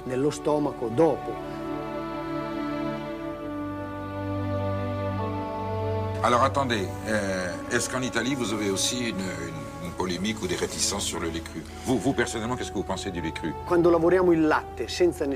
on travaille le lait sans aucun traitement, on obtient le maximum d'expression de ce qui était le pâturage et des caractéristiques des animaux qui ont produit ce lait. Donc le maximum de richesse possible, sans la moindre intervention, ce qui garantit aussi le maximum de sécurité sanitaire, à condition que l'animal soit sain et que l'élaboration du fromage soit réalisée en toute propreté. Donc pour vous aussi, le produit le plus sain, c'est le lait cru. Le lait le plus sain, c'est le lait cru. Oui, absolument. Nous devenons ce que nous mangeons.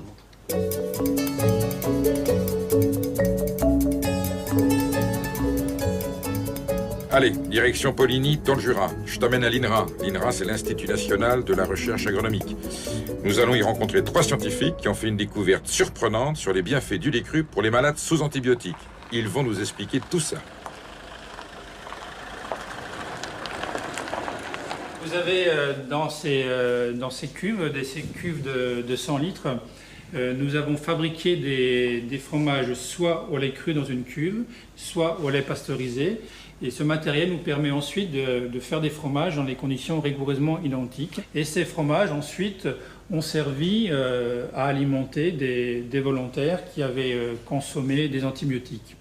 Le but de l'expérience, c'était quoi? Oui, parce qu'on sait bien que quand on prend des antibiotiques, on sait où on ne sait pas, je pense que tout le monde ne le sait pas, on détruit totalement les milliards de microbes qui sont dans notre intestin et qui nous permettent de vivre. Ah oui, donc on est un organisme, nous-mêmes nous sommes crus, si je comprends bien.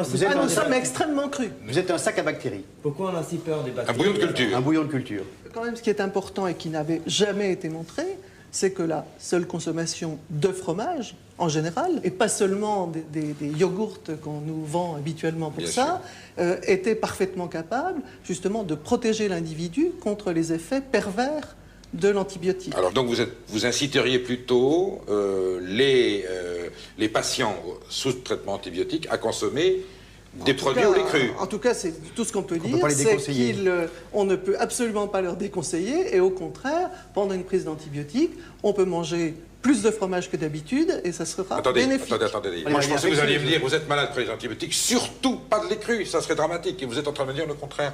Dans le cadre de la protection contre l'allergie, le lait cru bu par la femme enceinte, à qui on dit qu'il ne faut même pas manger de fromage au lait cru. Bien sûr. Hein, mais le lait cru bu par les femmes enceintes, dans plusieurs pays du monde, ce n'est pas une seule étude, mais plusieurs études. Entre 2001 et 2007, il y a au moins 5 études qui mettent le lait cru comme un produit consommé par la mère et consommé par l'enfant, capable de protéger l'enfant dans la suite de sa vie contre les allergies, le rhume des foins, l'asthme. Il comprend plus rien, lui, parce qu'il est allé en Normandie, il a rencontré des responsables d'un grand groupe laitier qui lui ont dit le lait cru, il faut vite s'en débarrasser. J'ai rencontré monsieur là-bas qui m'a dit que le lait cru, c'est... Mais il t'a pas parlé d'études scientifiques? Non. Et alors, le pasteurisé est plus sûr que le lait cru, alors, si j'ai bien compris. Le problème, c'est qu'on ne même pas, c'est évident.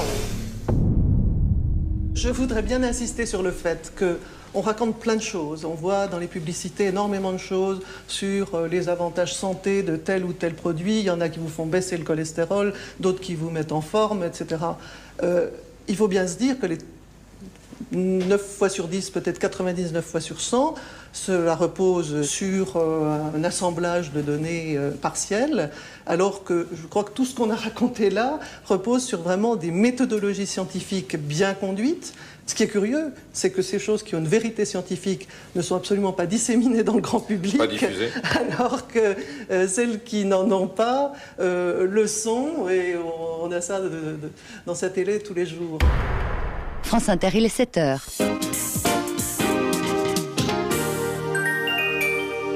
Alerte à la listeria, une fromagerie de Côte d'Or fabriquant de l'époisse a été contaminée. 2 personnes sont mortes.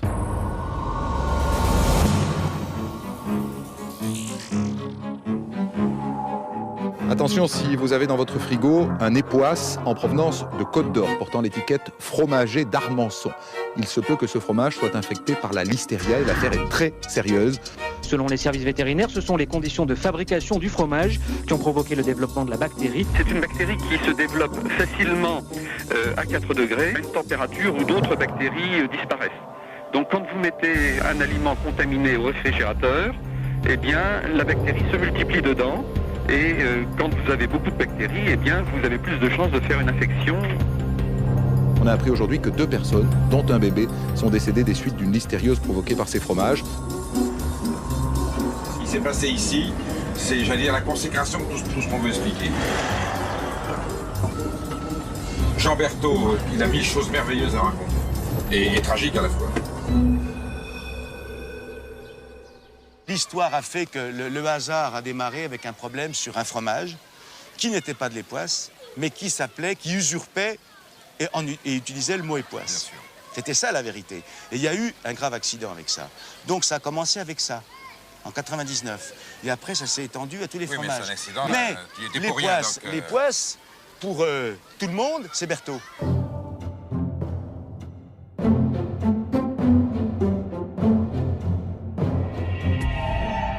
Il y a des gens dans l'administration qui ont voulu, est-ce que je peux me permettre de dire, qui ont voulu te faire la peau pour un fromager? Me faire la peau, non. Mais faire la peau à ce que je représentais, le fromage au lait cru. Bon, il y a une époque, en effet, le fromage au lait cru a été mis en danger parce qu'il était considéré comme un produit dangereux. C'est vraiment passé si mal que ça, je veux dire. Oui. Et pour tous les fromages au lait cru français. Et ça avait fait le tour du monde. Mais ça fait 3000 ans qu'on fait du fromage. Si c'était un produit dangereux, on le saurait, merde alors. Mais ce que je me demande, c'est économiquement, ça a dû être très très dur. Parce que je me dis que le consommateur a eu peur de vos fromages, non? Mais bien sûr, on a perdu, dans les semaines qui ont suivi, 75% de notre chiffre d'affaires. Et on a été à la veille du dépôt de bilan en novembre 2000, la suite de ça. J'ai cru à un moment donné que tu allais quand même... flancher. Est-ce que tu as eu un moment de... Ouais. Bah écoute, pendant quand tu vois un acharnement comme ça, tu vois un rouleau compresseur aussi puissant, t'es un tout petit bonhomme devant ça. T'es un tout petit bonhomme. Ta force, c'est ce que tu as à l'intérieur. Bon, il y a des fois que c'est plus difficile, oui, j'admets qu'on est passé...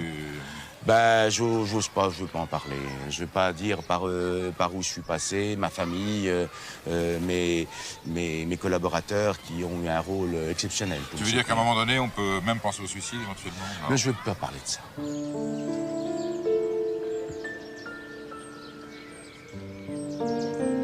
En fait, vous avez baissé les bras. Vous avez été obligé de laisser tomber le lait cru? Nous, on pasteurise, là, parce que nous voulons aller dans des marchés au Grand Export, et les marchés des USA, par exemple. C'est la pression des... D'accord. Donc... Ça, c'est pas la pression, ça, c'est aussi un choix stratégique. Non, mais c'est important ce qu'il dit, c'est-à-dire que, en fait, la pasteurisation, elle n'est pas un renoncement à ton combat pour le lait cru, c'est une démarche commerciale. Tu veux pouvoir t'étendre à des marchés qui, eux, de toutes les manières, exigeront la pasteurisation. Absolument. Et en fait, tu veux sortir un peu de France. Voilà. Oui. Voilà. Oui, parce que on est obligé, quelque part, de faire comme ça.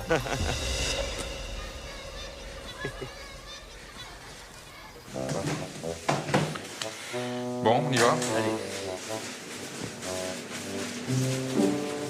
Prenez une petite gorgée d'alcool en passant. Ok. Mais sur les mains? Oui. Ah bon? Ah ouais, ça rigole pas. Ah ouais. Non. Passe là.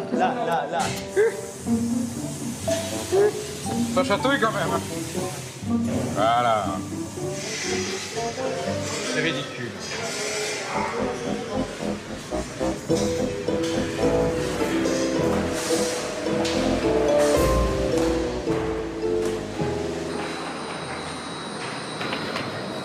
Pourquoi autant de précautions sanitaires si le lait pasteurisé est propre? Ah, mais il y a tout l'environnement.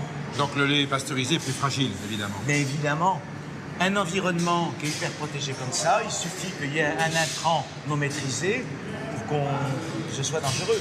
Donc on a une forteresse, une véritable forteresse, comme la forteresse, le château qu'on a vu, là c'est pareil, c'est la même image. C'est une forteresse et à l'intérieur, on gère une ambiance que l'on maîtrise. Bon, tu t'as des courses, qu'est-ce qu'on a pensé? Honnêtement, je me sens confus là. Tu vois, je vois un travail énorme, je vois une histoire énorme. Et après, une fois dans l'usine, je me sens un peu perdu parce que c'est tellement moderne. Je sais pas, c'est la première fois que je me sentais vraiment pire qu'un hôpital. C'est le NASA là. Regardez une seconde. C'est quoi ça? C'est sa nouvelle usine. C'est assez impressionnant. Ouais. Ce qui est curieux, c'est que c'est donc bien la preuve que le lait pasteurisé est un lait beaucoup plus fragile et beaucoup plus contaminable que le lait cru. Il l'a reconnu, hein. Ensuite, on peut dire que dans son malheur, il a eu la chance. Il a profité du fait que le lait pasteurisé est autorisé dans certaines AOC, notamment les poisses, pour rebondir. Donc, il a décidé de quitter, si tu veux, le camp du lait cru pour passer au camp du lait pasteurisé pour pouvoir justement avoir ce marché. Dans ce cas-là, la guerre, c'est fini là. Je vois ça, je me dis qu'il n'y a aucun avenir de lait cru. Parce que moi, il m'a convaincu. Moi, je trouve ça assez génial. Je suis pas un grand connaisseur. Ouais, non, mais là, c'est un problème philosophique. Lui, il t'explique, je fais de l'AOC avec du lait pasteurisé comme si c'était du lait cru. Il y a débat.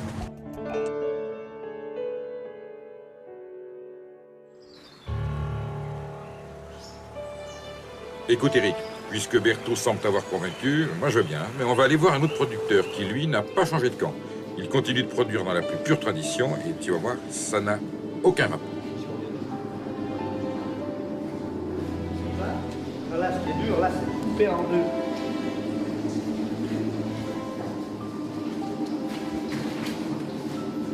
Eric, regarde ça. Ça, c'est vraiment le geste unique. C'est la mémoire du fromage d'alpage. Le ramassage du cahier se fait au filet. Je trouve ça hallucinant.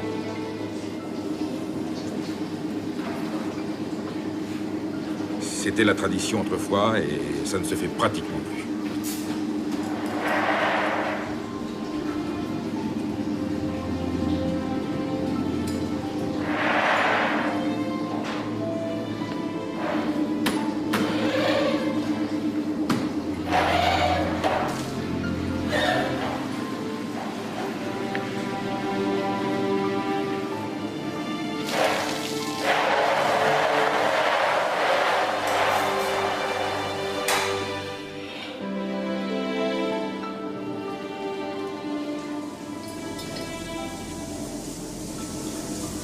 Viens voir, Eric.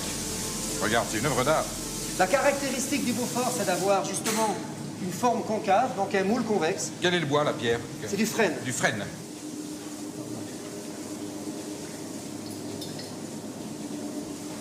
Il y a quand même une chose qui m'étonne beaucoup parce que voilà, moi, nous, on voyage, l'hygiène.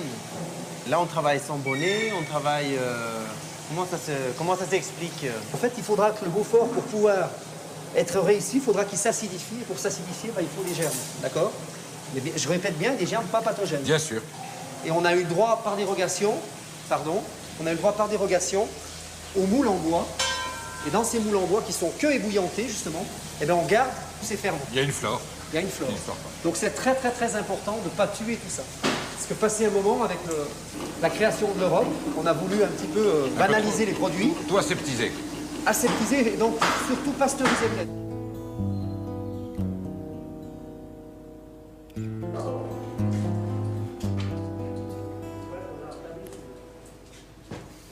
Et vous allez l'entamer pour nous? On va l'entamer pour vous, puisqu'il me semble que vous ne résistez pas à l'idée de le goûter. Non, mais tu fais goûter les deux comme la différence, les rangs. Avec l'hiver. Alors, ça, c'est pas un fil à couper le beurre, c'est un fil à couper le Beaufort. Oh là là là là, puis il faut un coup de main. C'est extraordinaire. Oula. T'as vu ça? Et mettre votre pied dans l'entaille. Oh, c'est un bonheur. Voilà, je dois dire. Dans ce produit, donc là, il y a tout le terroir des alpages qui est regroupé dans un produit. Ça, avec un petit coup de Geogrès Charbertin, c'est... Oui, on peut peut-être rester en Savoie, hein.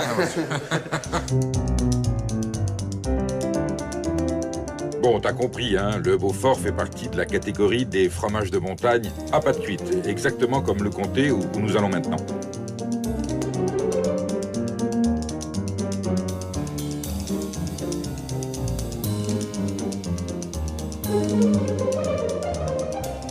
Puisqu'on est dans le terroir du fromage de comté, il était inévitable que l'on passe par Château-Chalon pour que tu vois la gueule de l'endroit et surtout que tu comprennes que le mariage gustatif entre le fromage de comté et le Château-Chalon, c'est ce qui consacre totalement la magie gustative française. Et le vin qu'on goûte ici, il est apprécié par tous les Français ou c'est plutôt... Et personne ne connaît ce vin-là. Là, je te fais découvrir des choses que même les Français ne... T'as quoi? T'as 1,5% de Français qui savent que le Château-Chalon est un grand cru, est un vignoble dans le Jura, et qu'on boit ça avec du comté. Alors t'es pas trop déçu que je connais pas? Mais au contraire, c'est parce que t'es un type bien que j'ai envie de te faire profiter. Je n'aurais pas montré ça à tout le monde. Là, on arrive au fort des Rousses. C'est un ancien fort de l'armée construit sous Napoléon III. Et c'est ici que Jean-Charles Arnaud affine ses comtés. L'endroit fait vraiment partie de la magie du fromage. Tu veux voir un affineur, c'est ça? Oui, parce que dans le métier de fromager, il y a deux temps très importants. Ce sont des producteurs, et il y a un deuxième temps dans l'art du fromage, c'est l'affinage. L'affinage, ça consiste à laisser les fromages mûrir dans des caves, la durée d'affinage variant en fonction des fromages. Et dans ces caves-là, on les bichonne, on les retourne régulièrement, on les sale, et tu vas voir, on les gratte. Ah. On a failli se perdre, hein. C'est immense, votre forteresse. Ah, dans les galeries, on se perd. Bonjour, Jean-Charles. Bonjour, bienvenue au Fort des Rousses. Ça me fait plaisir de vous accueillir. C'est impressionnant.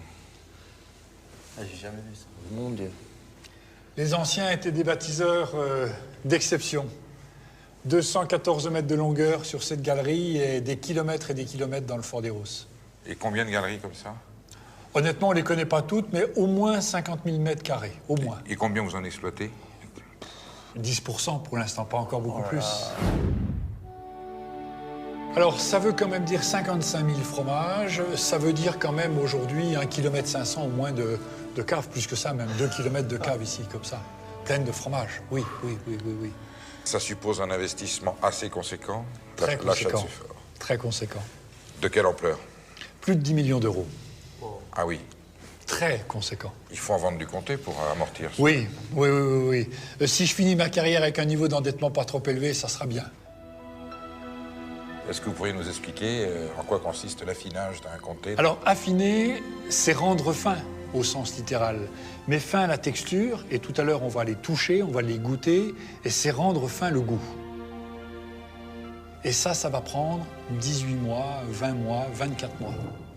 On peut voir les plus jeunes où ça commence? Bien sûr, on va aller voir les bébés.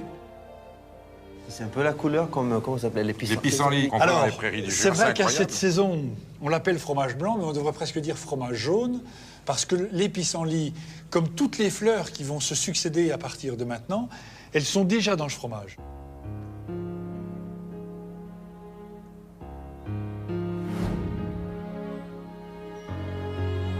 là, on doit être à pleine maturité. Quelle année, là, Jean-Charles? Alors, 2004, 0,5 le mois de mai. Fruitière 23, en plus, c'est Fraro, c'est la fruitière de mon grand-père, 1000 mètres d'altitude aussi. C'est beau à voir, en plus. Hein. Il y a un côté minéral, on dirait une vieille pierre. C'est un bonheur à faire parce qu'on l'élève, en fait. Ce fromage-là, il a eu peut-être 200 soins. Il est passé dans 5 ou 6 caves. 200 manipulations. Il a été choisi plusieurs fois. On a sélectionné, écrémé, éliminé des meules.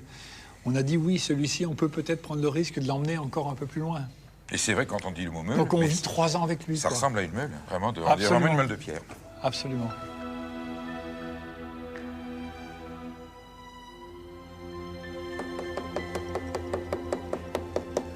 Alors, le martelage permet de savoir s'il y a un trésor à l'intérieur. C'est un peu ça. C'est écouter. Et si on écoute bien, on s'aperçoit que chaque fromage va nous donner un message différent. Et si on est attentif...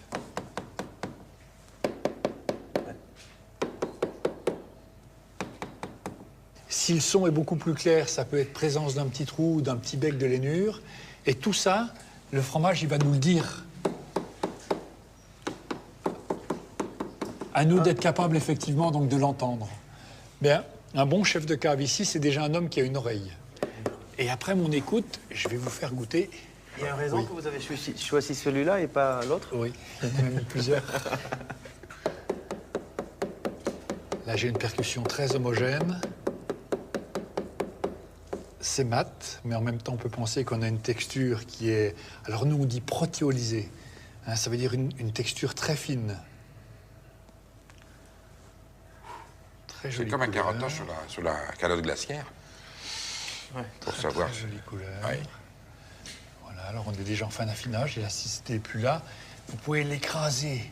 Eric, il faut l'écraser sous votre doigt déjà. Alors, Perico, les saveurs. C'est puissant, c'est long et persistant. Avec des arômes fleuris quand même. Oui, oui. Lacté, bien entendu. Fleuri. Et en même temps, beaucoup d'onctuosité, de rondeur.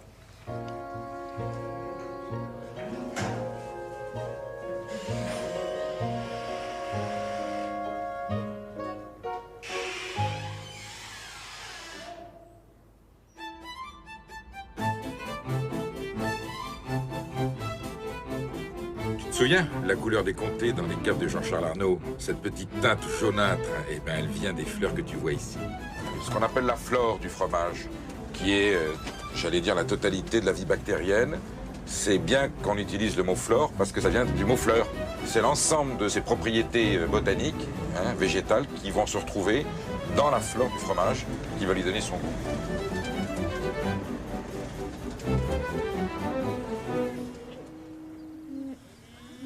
Et regarde, Eric, ici, il y a une devise. Ce ne sont pas les vaches qui vont à la machine pour se faire traire, mais la machine qui va aux vaches.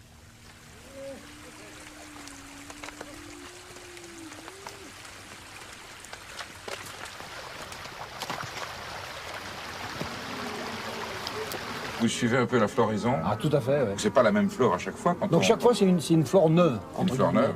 Et le lait aura un goût un peu différent? Et le lait aura un goût un peu différent, mais en disant quand même que le meilleur lait est le lait de violette. Oui. C'est-à-dire début juin. Donc il y a toutes les violettes en alpage, toute la floraison. Et donc là, c'est magnifique. Et la machine suit. Et la Je peux le machine goûter? suit. Bien sûr. C'est une période qui dure jusqu'à quand votre, Notre- ça se termine quand là, le Donc saison, après, on ouais. redescendra de l'alpage le début octobre. Octobre. Ouais. Il est cru, là. Hein? Cru, voilà. Il sort du puits de la vache. Il est encore à température. Ça vaut du Grand Bordeaux. Hein. Ah bon? Ah oui. Moi, j'adore. Il y a un Vous savez goût. qu'il y a beaucoup de... Non, mais il y a un vrai arôme surtout. Il y a beaucoup de gens qui n'aiment plus le lait cru parce que c'est... Ils n'ont plus l'habitude et ils les trouvent indigestes. Ah bon? Bah, au contraire, je trouve ça très digeste. Eh, Elles ont peur. viens vite, viens, nous allons venir. Eh, viens vite, viens. Je compte sur toi, Perico. Viens vite, viens. Eh. Voilà, ça c'est le vignoble des Côtes Rouennaises, on est près de Lyon. Tu te souviens d'Hervé Mons, le fromager qu'on avait rencontré dans le Cantal, sur le plateau de Salers, avec le gars qui jetait du sel sur le dos de ses veaux? Eh bien là, on va le retrouver chez lui, dans ses caves. Il essaie de créer des échanges extérieur au cercle franco-français du fromage. Et on va voir. Je sais qu'il a des contacts avec les États-Unis. C'est un homme qui a un peu une nouvelle idée du fromage. C'est la nouvelle école alors pour les fromages. Peut-être la nouvelle école. Écoute, on va en savoir plus. Ces caves sont dans un ancien tunnel de chemin de fer, de train. Bon, je vais vous montrer un vieux vestige qu'on est en train d'essayer de réhabiliter. Alors c'est vraiment un tunnel de chemin de fer, hein? Ah oui, là, le train passé, il y a encore... ça s'est arrêté il y a à peu près 50, 60 ans.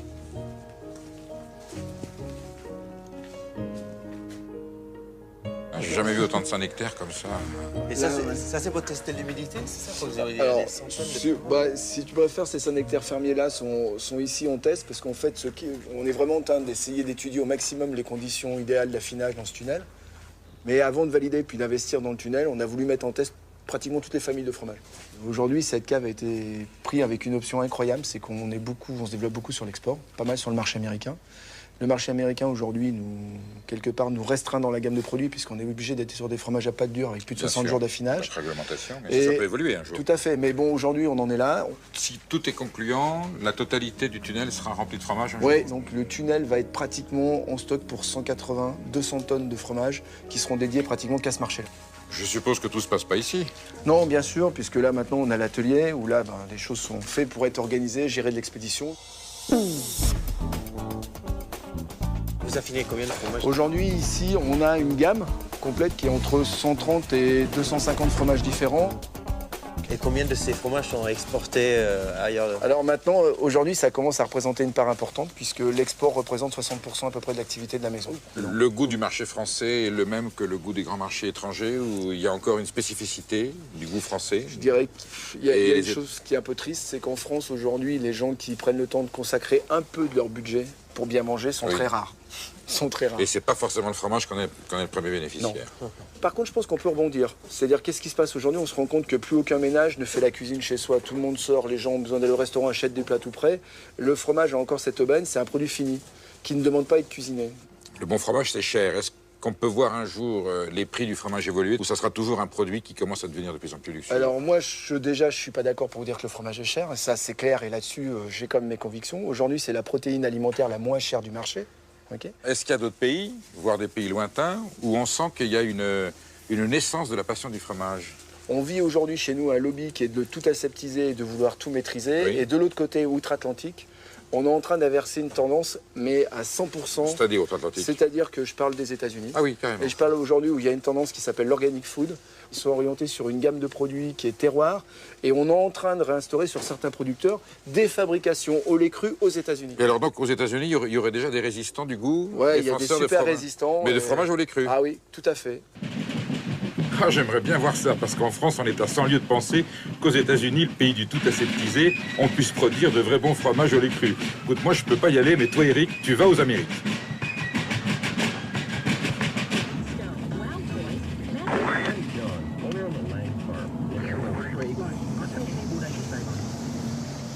Welcome dans le Vermont. Ouais. C'est magnifique. Ça va? Ouais, le voyage, pas trop fatigant? Un peu, mais ça va. Ah, ça va, c'était sympa. Ah, je vais te présenter nos amis, là. On va aller voir Andy, tu vois. Hi, Andy. Good morning. Good morning. Eric. How are you? Hey. Eric. Nice meeting you. Is these Et vos vaches, elles sont bonnes pour le lait? really good. We chose these cows. On les a choisis parce que leur lait est aussi proche que possible d'un lait de Normandie pour un lait américain.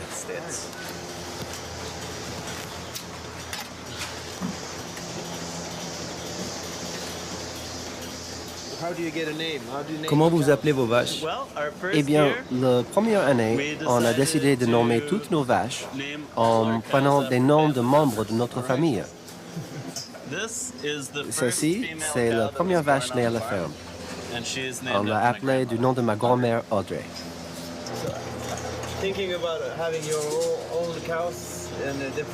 Et vos vaches, ce sont des bonnes productrices de lait? Chaque jour, on fait environ 1000 litres de lait. Et vous faites combien de fromage? Environ 100 kilos de fromage. Comparé à la plupart des fermes commerciales, on ne produit pas beaucoup de lait. mais on fait de lait cru ici. Nos fromages sont au lait cru. Seulement au lait cru? Seulement au lait cru. On ne possède pas de pasteurisateur. Et de jouer de Frank Zappa pour les vaches, c'est pour qu'ils soient détendus? Oui, absolument.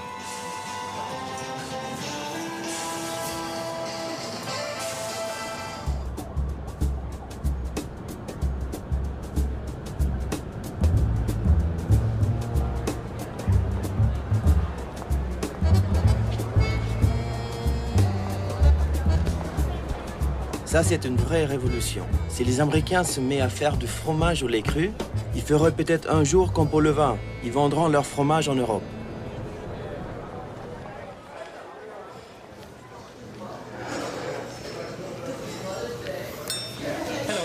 Nice to meet you. Daphne? Yes, Daphne.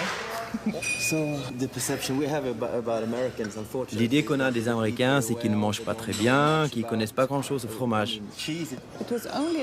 Ce n'est qu'il y a 8 ou 9 ans que l'intérêt des consommateurs s'est soudain retourné.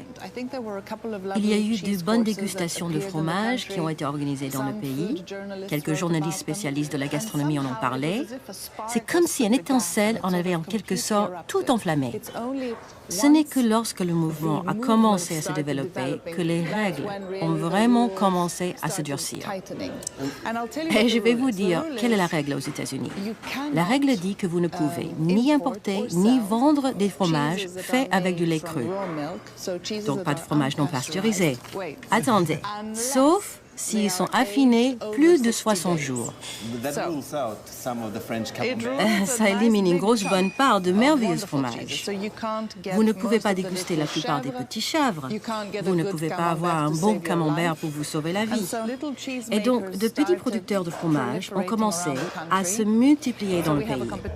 Nous avons aujourd'hui une compétition et on désigne le meilleur fromage. Quand on a commencé, on avait 200 fromages en compétition tous les ans. Aujourd'hui, on a, je dirais, environ 900 fromages.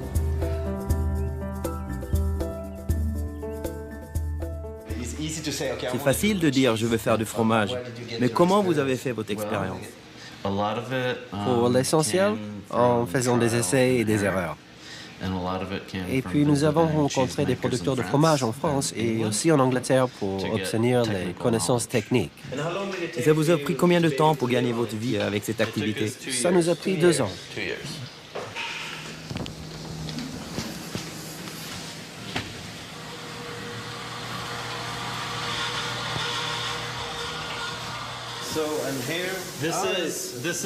Ça, c'est le Bailey Hazel Blue Cheese. C'est lui qu'on a salé en haut.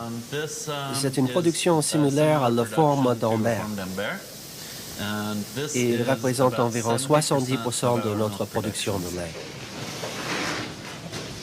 Donc tu vois, ce qui va être intéressant, là, Eric, maintenant, on va prendre un de leurs fromages les plus vieux. Ces fromages-là, ils ont pratiquement leurs 60 jours d'affinage. Et tu vas voir que ce qui est vraiment génial.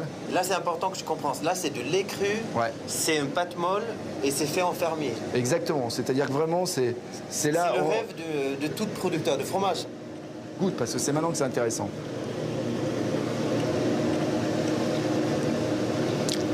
C'est pas mal.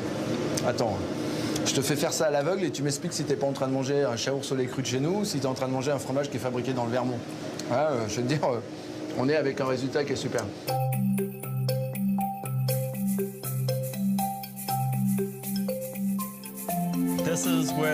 Ça, c'est la nouvelle cave. C'est énorme. C'est 1800 mètres carrés de surface de cave. C'est un investissement assez important. Oui, 3 millions de dollars. Vous dites que ça, c'est la cave, mais comment vous l'avez fait exploser, ce truc? Oui. J'ai oublié de te dire que c'est la première fois qu'ils ont fait péter un bâton de dynamique. C'est parti sur le toit de la grange, là, tu vois. Et ils ont fait déjà un toit de grange le premier jour. Et là, tu vas avoir 7 caves différentes avec toutes des ambiances différentes. Oui, donc vous allez faire de l'affinage pour d'autres producteurs? Oui. Dans l'État de Vermont, il y a 35 fermiers producteurs. Et tout ça va donner la possibilité à ces fromagers d'augmenter leur production sans investir dans de nouvelles infrastructures dans leur propre ferme. Alors ça, c'est la future cave. Ça sera dans le trou. Toutes ces caves vont être à l'intérieur de la cavité qui a été déplacée. Et l'idée vraiment, c'est de recouvrir toutes les caves avec tout ce qu'on a enlevé comme terre et comme cailloux pour créer une isolation naturelle. Est-ce que vous pensez réussir à vendre en France du fromage affiné ici? C'est un rêve pour vous? Ça, c'est le prochain. C'est un objectif personnel. Oui. Je pense à ce que tu m'as raconté l'autre jour sur l'Amérique. C'est drôle cette histoire d'Andy qui a fait exploser la montagne à la dynamite pour construire ses caves. Je trouve que c'est tout l'Amérique, ça. Tu vas voir, chez nous, on n'a pas du tout besoin de faire péter la montagne à la dynamite.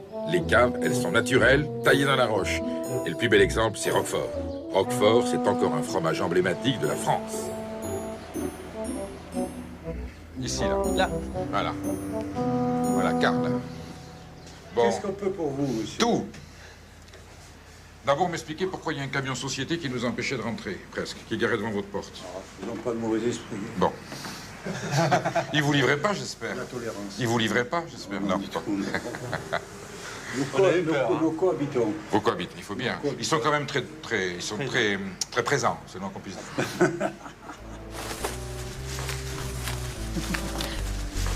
C'est une tradition qui remonte depuis combien de temps dans votre famille? Les Carl font du Roquefort depuis combien de temps? Depuis 1927. Et vous faites le fromage de la même façon qu'en 1927? Dans l'esprit, Dans l'esprit, on le fait de la même façon, c'est-à-dire fabriqué à la main, dans des moules métalliques, ensemencés avec du pain moisi poudre. Le pain moisi? Oui, c'est quoi ça? C'est le pain moisi, c'est ça qui va faire les petites... Non, pas manger, hein. Non, pas manger, mais toucher. Toucher. Tu vois ce pain moisi-là, c'est ça qui va ensemencer le fromage. C'est ce qui va donner ensuite ces moisissures bleues que tu trouves dans le Roquefort. Cette moisissure a un nom ou non? Elle a un nom latin? Penicillium roqueforti. Allez-y, monsieur Carl, on vous suit. Ah bon? Il y a combien de caves, monsieur? 3 étages, 4 avec celui-là, oui. 3 étages, ça fait 4 étages au total. Oula, on rentre dans les entrailles de la terre. Là, on est dans le secret on est dans le secret. C'est impressionnant, hein. Voilà. Tu te rends compte? Nous sommes à un endroit où l'affinage se passe. Pourquoi les caves sont ici, à cet endroit de Roquefort? Est-ce que la pierre est importante? L'hygrométrie est importante. La nature de la pierre, on ne peut pas le dire, mais surtout le fait que la pierre est chargée de micro-organismes qui donnent la qualité du produit. En fait, ça, c'est quoi? Ce sont des moisissures. Des moisissures, c'est certainement un pénicillium. Si demain on désinfecte, si demain on stérilise tout ça, on fait un mauvais fromage. Naturellement, il y avait des éboulis, la montagne s'est effondrée, les blocs se sont juxtaposés en laissant des vides entre les blocs. Et c'est ça qui a permis de faire le Roquefort. Ce qui a permis de faire du Roquefort, c'est qu'entre ces vides circule un air naturel qui vient de la montagne. On ne sent pas quand même une odeur de renfermé, on ne sent pas une odeur de bergerie, on ne sent pas une odeur de suin. Est-ce que l'odeur te plaît, là? Non, justement, quelquefois, il se bouche le nez quand on rentre dans des fromages. Mais justement, j'avais un peu peur. Je me dis, allez, on va au Roquefort, ça va être dur pour le nez, mais pas du tout. Je pense qu'il faudrait donner un coup de sonde dans ces fromages quand même. Voilà, voilà. Ah oui, il y a une grande différence. Voilà. Je peux le goûter? Oui, vous aurez quand même... Tiens, prends la moitié. Tu vois, il y a du bleu, là. Robert, ces messieurs nous ont pris toute la sondée. Qu'est-ce qu'il faut faire pour boucher ce trou-là? Aïe, on a fait une bêtise. On va en faire un autre à côté. On va sondé.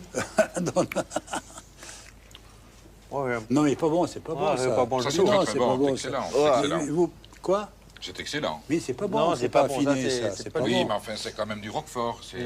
Non, c'est pas du Roquefort. Bon, tu arrêtes de prendre toutes les sondées, toi? Là, tu m'as fait un mauvais coup, hein. Moi, j'ai une petite question. Le bois, c'est fait en quoi? C'est un bois de chêne qui se conserve grâce au sel dont il est imprégné. Et ça, c'est indispensable pour les fromages? C'est indispensable pour le fromage. Pour l'affinage du fromage, de même qu'une barrique en chêne est indispensable pour l'affinage du vin. On avait eu, il y a quelques dizaines d'années, un problème avec des listérias. On nous avait dit, vous l'avez cru, le bois favorise le développement des listérias et il ne faut plus garder de bois pour l'affinage. Il faut mettre des travées, des étagères, autres matériaux, ciment ou inox. Je crois qu'il y a quelques confrères qui sont beaucoup plus disciplinés que ce que l'on est qui ont commencé à casser le bois et à faire des travées selon le norme. Eh bien, ils ont été obligés de faire machine arrière, de remettre le bois, parce qu'ils n'arrivaient pas à faire du bon fromage sur ces travées-là.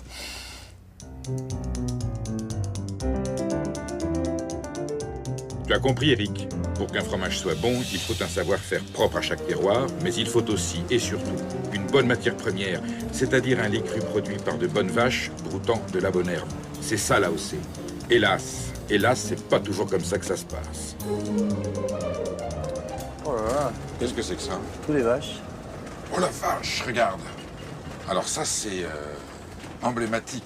Eh, regarde derrière l'ensilage. Ça, en dessous les pneus, là? Ça, c'est cauchemar. Oui, voilà. Tu vois ce que c'est l'ensilage? Donc on laisse l'herbe mariner, le foin, et elle bouffe ça. Regarde la gueule des pauvres vaches. Tu vois, Eric, l'ensilage, c'est une dérive économique. C'est de l'herbe en conserve. Ça sent la pourriture là-dessous. On donne ça à manger aux vaches. Le lait qu'elles donnent est forcément bas de gamme et c'est difficile d'en faire du fromage. Bien sûr, l'ensilage, ça coûte moins cher que le pâturage classique. La vache qui broute de la bonne herbe donne un lait de qualité. C'est une évidence. Mais la qualité, il n'y a pas de mystère, ça se paye. Votre lait est vendu combien? Ah, mais notre lait, nous, on le valorise quand même en moyenne là, sur l'année à 3,50 francs, je pas 1 franc. Hein. Un demi-euro. Voilà. Et c'est peut-être même le prix de lait le plus cher en France, de lait de vache. Ça, il faut bien le reconnaître. Le problème, c'est qu'il coûte énormément cher à produire. Je crois qu'il ne faut pas rêver. Ou on fait de la qualité et on se limite dans le volume, ou alors on fait du volume au détriment un peu de la qualité. Le modernisme a créé des laits de plus en plus propres, les services sanitaires, peut-être un peu Bruxelles qui a voulu freiner. Donc les fermiers, les artisans sont obligés de travailler avec des laits beaucoup plus propres, donc remettre des ferments dessus. On n'est plus dans la même catégorie de goût du lait. En route pour Bruxelles. Donc on va voir quelqu'un à la commission, qui s'appelle Baudelaire. Lui, c'est un peu le fonctionnaire qui va nous parler des normes administratives. Je voudrais savoir s'il est plutôt les crus ou si au contraire il est contre. Mais tu penses qu'il y a quand même beaucoup de pression qui vient de là-bas? Oui, surtout des copains scandinaves, c'est eux qui veulent tout hygiéniser, ils veulent tout banaliser. Un seul fromage, un seul goût. Et nous en France, on veut garder cette exception culturelle française, au moins celle de nos produits alimentaires, tu vois, on ne fait mal à personne. Quel est votre rôle au sein de la Commission européenne? Mon rôle, c'est de coordonner toutes les actions législatives en matière de protection des consommateurs pour les risques biologiques, c'est-à-dire les risques qui concernent les virus, les prions, les bactéries, les parasites. C'est-à-dire qu'en fait, vous persécutez l'identité alimentaire française ou vous essayez au contraire de la préserver? Non, on persécute personne.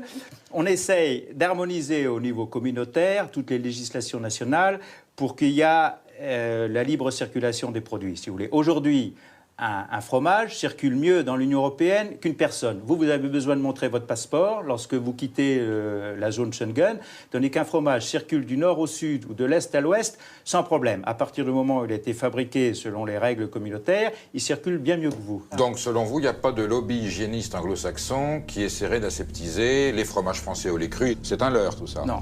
Il y a eu à un moment une volonté des Américains de vouloir supprimer du commerce international les fromages au lait cru.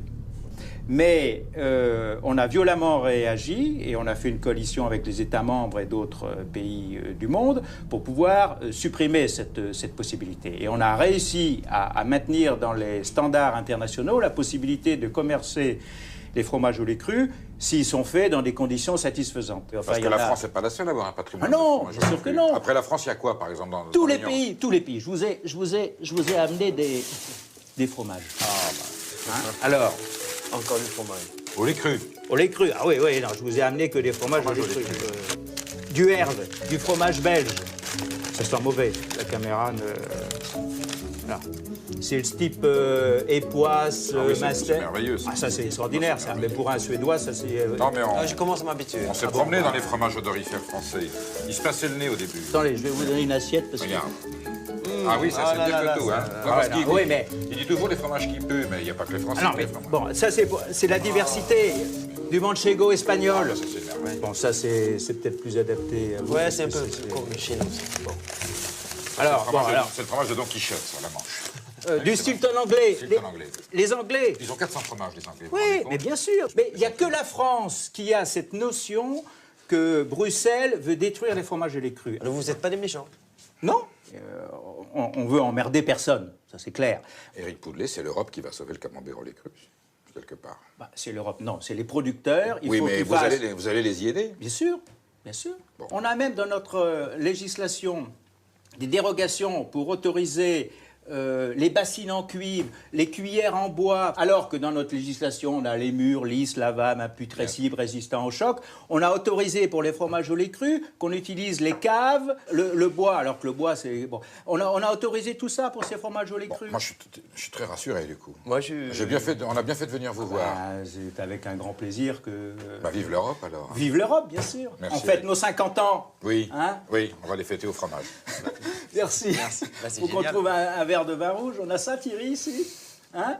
Je suis vraiment, je te dis ça très, très positivement, la clairvoyance de ce type, le message d'espoir, le courage, la lucidité, un discours qui nous a tenus. Bon, c'est peut-être un peu angélique, tout est peut-être pas aussi rose que ça. T'as vu, il avait l'air très... N'empêche qu'ils ont pris conscience du problème. Et quand, tu vois, quand on sillonne la France, quand moi ces fromagers qui sont un peu désespérés avec Bruxelles nous empoisonnent, non, c'est peut-être Bruxelles qui va permettre de débloquer la situation.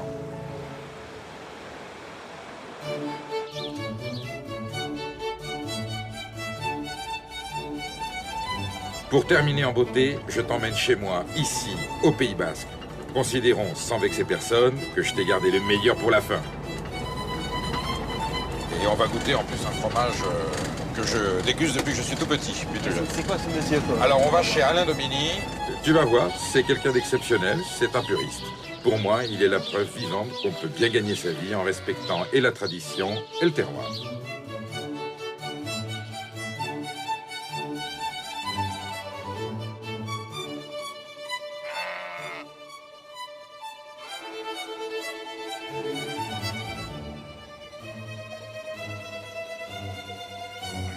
On vous dérange? Non, pas du tout. Je vais ramasser. Voilà. Ramasser quoi? Fromage pur brebis au lait cru, que je transforme tous les jours. Vous avez combien de brebis? J'ai un troupeau relativement petit, on va dire. J'ai 145 mères adultes. Ça fait quand même 290 mamelles. Voilà. C'est une petite coquetterie personnelle, la traite à la main, ou c'est une vraie démarche qualitative? Non. D'abord, j'aime ça. Traire à la main, c'est plaisant. On a notre contact avec les bêtes.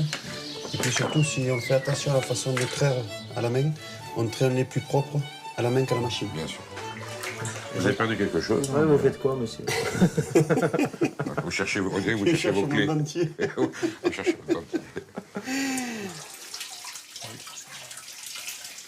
Comment vous perçoivent les gens du pays?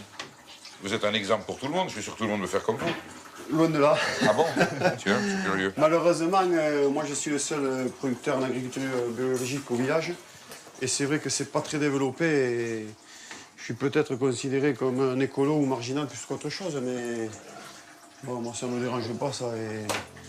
Et c'est pas ça qui va me faire rebrousser chemin, quoi. Je vais faire marche arrière. Parce que ce que vous voyez autour de vous, ça vous rassure pas forcément chez vos autres collègues producteurs de fromage de brebis? Non, non, quand je vois des gens qui sèment du maïs en désherbant, en mettant de l'antilimace, en mettant des semences traitées, il faut pas croire, mais ça s'y retrouve partout après, quoi. J'ai envie de dire, tous les paysans devraient être en bio. Le bio, ça devrait pas exister, en fait. Oui, vous voulez dire que le bio, en fait, c'est la norme. C'est ça, la norme. Ben, ça devrait l'être. Hugo Pied.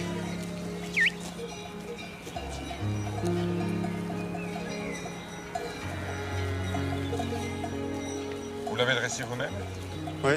Bon, après, c'est des chiens qui ont été sélectionnés génétiquement pour le travail et c'est inné chez eux d'aller chercher les brebis, de les ramener. C'est des chiens très, très adaptés au travail, quoi, surtout pour. C'est incroyable. Gauche, gauche, couché. Ça, et là, ils vont nous suivre, ils vont monter maintenant. Vous leur parlez en quoi? Un petit peu de tout? Un croisement de basque béarnais. D'accord. À ma sauce. Elles comprennent, hein, je pense. Voilà. Elles aussi. Hugues, couché. Et...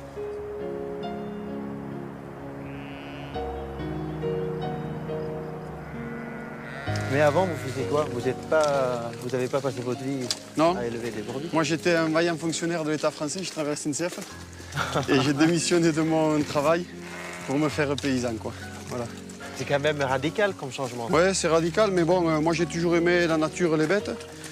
Et finalement, j'étais pas fait pour vivre à la ville et pour passer mon temps à la ville. Et même si c'est beaucoup d'heures et une vie peut-être un peu spéciale, entre guillemets, mais c'est ce qui me convient le mieux sur le moment, quoi. C'est celle que j'ai choisie et que je regrette pas au moins, quoi. Tu vois, Perico, c'est jamais trop tard pour toi non plus. Hein. C'est tellement prenant que c'est plus une façon de vivre qu'un métier, quoi. Et il faut que ça plaise, quoi. Pourquoi vous gagnez mal votre vie? Ah non, non, là, moi... Ah, parce qu'en plus, vous gagnez de l'argent. Ah, moi... Non seulement vous êtes heureux à ce que vous faites, voilà, voilà. Et en plus, vous êtes presque riche. Moi, je suis au paradis. Eh bien voilà, mon cher Eric, la boucle est bouclée. Il ne nous reste plus qu'à aller à Boulogne-sur-Mer voir Philippe Olivier, le fromager que nous avions rencontré à notre départ. Bonjour Philippe. Salut. Bonjour. Comment allez-vous? Ça va très bien. Alors Philippe, vraiment c'était un bonheur. Moi j'ai redécouvert une partie de la France que je ne voyais pas depuis longtemps. Pour Eric, c'est carrément une découverte. Ouais. Vraiment, on revient rasséréné par ce voyage. Mais vous, qui êtes en fin de chaîne, c'est vous qui vendez le produit fini. La relation entre le peuple consommateur et tous les producteurs qu'on a vus, c'est vous. Où est-ce que vous en êtes aujourd'hui? Il y a aujourd'hui presque 40 ans que je fais ce métier. Et franchement, il y a une vingtaine d'années, j'ai tremblé, j'ai eu peur. Et quand mon garçon m'a dit, il y a encore quelques années, « Papa, j'aimerais bien faire ton métier », j'ai eu peur. Et aujourd'hui, il n'y a pas une semaine sans qu'il y ait un petit fermier à travers la France qui téléphone en disant « Mon fils voudrait refaire un fromage, est-ce que je peux venir vous voir? Est-ce que vous avez un nom et une recette d'un fromage dans mon coin qui existait autrefois, etc. » Jamais l'enthousiasme n'a été aussi fort de gens qui veulent refabriquer des fromages. C'est formidable parce qu'il est vrai qu'ils ne nous ont pas tous dit ça. On a aussi rencontré des gens, Eric, des gens pessimistes, des gens qui voulaient laisser tomber, résignés. Oui, pas loin d'ici, derrière Dunkerque, il y a un village qui s'appelle Bergues. Quand je suis arrivé il y a 40 ans, il restait une fermière qui faisait le marché de Bergues le lundi matin. Et on a beaucoup travaillé avec la Chambre d'agriculture, avec l'Office du tourisme, etc. Aujourd'hui, il y a 7 personnes qui fabriquent du Bergue. On a sauvé un fromage, une culture, une trentaine d'emplois dans cette région-là. Alors vous vendez quoi? Vous vendez de l'aliment, vous vendez de la saveur ou vous vendez de la culture? Je vends en premier de la culture. Le fromage, c'est pas une boîte de conserve, ce n'est pas... C'est un produit vivant, saisonnier, irrégulier, tout ce que l'on veut. Il y a des fromages qu'on fabrique depuis plus de 1000 ans. Ce sont ces fromages-là qui sont arrivés à transporter l'histoire. Au début, il avait du mal avec les fromages un peu forts. Oui. Notre périple, et puis finalement, il s'y est fait. La papille, c'est un... Mais il y a une éducation du fromage comme il y a une éducation du vin, comme il y a une éducation de la table. Et avec l'âge, on n'aime pas les mêmes fromages, bien évidemment. T'as compris? J'ai compris... la sensibilité de différents fromages. C'est pas toujours que j'apprécie le goût, mais je peux comprendre d'où ça vient et pourquoi il est là, ce fromage. Alors, qui en veut au fromage français aujourd'hui, au fromage français d'appellation lait cru? Il faut quand même avoir du culot. De certains fabricants, je trouve qu'ils ont quand même du culot. D'aller prendre un problème soi-disant sanitaire pour le lait cru. Il n'y a pas de problème sanitaire dans les fromages au lait cru. Celui qui dit cela, c'est faux. Ce sont des faux arguments pour pouvoir vendre les faux fromages ou les fromages pasteurisés, homogénéisés, stérilisés, upérisés, microfiltrés, j'en passe et des meilleurs. Donc, si un jour, par malheur, ce qui n'arrivera pas parce qu'on se battra, il arrivait qu'il y ait presque plus de fromage au lait cru, les autres fromages disparaîtront aussi. Les fromages industriels disparaîtront? Oui, ils en vendront de moins en moins. Parce que qu'est-ce qui fait l'image de notre pays? Qu'est-ce qui fait l'image de l'Europe, de la France et des régions? Qu'est-ce qui fait l'image de l'Auvergne? Ce sont les fromages, ce sont les vrais fromages historiques qui ont fait la culture. Ce sont ces fromages-là, ce ne sont pas ces fromages qui sortent comme des caramels dans des chaînes. C'est pas ça le fromage.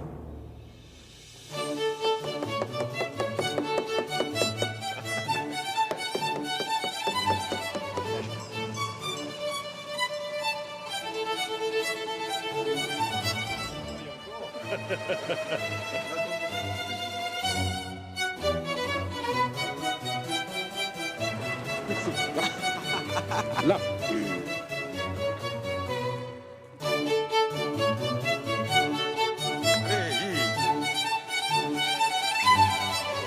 Allez, Michel.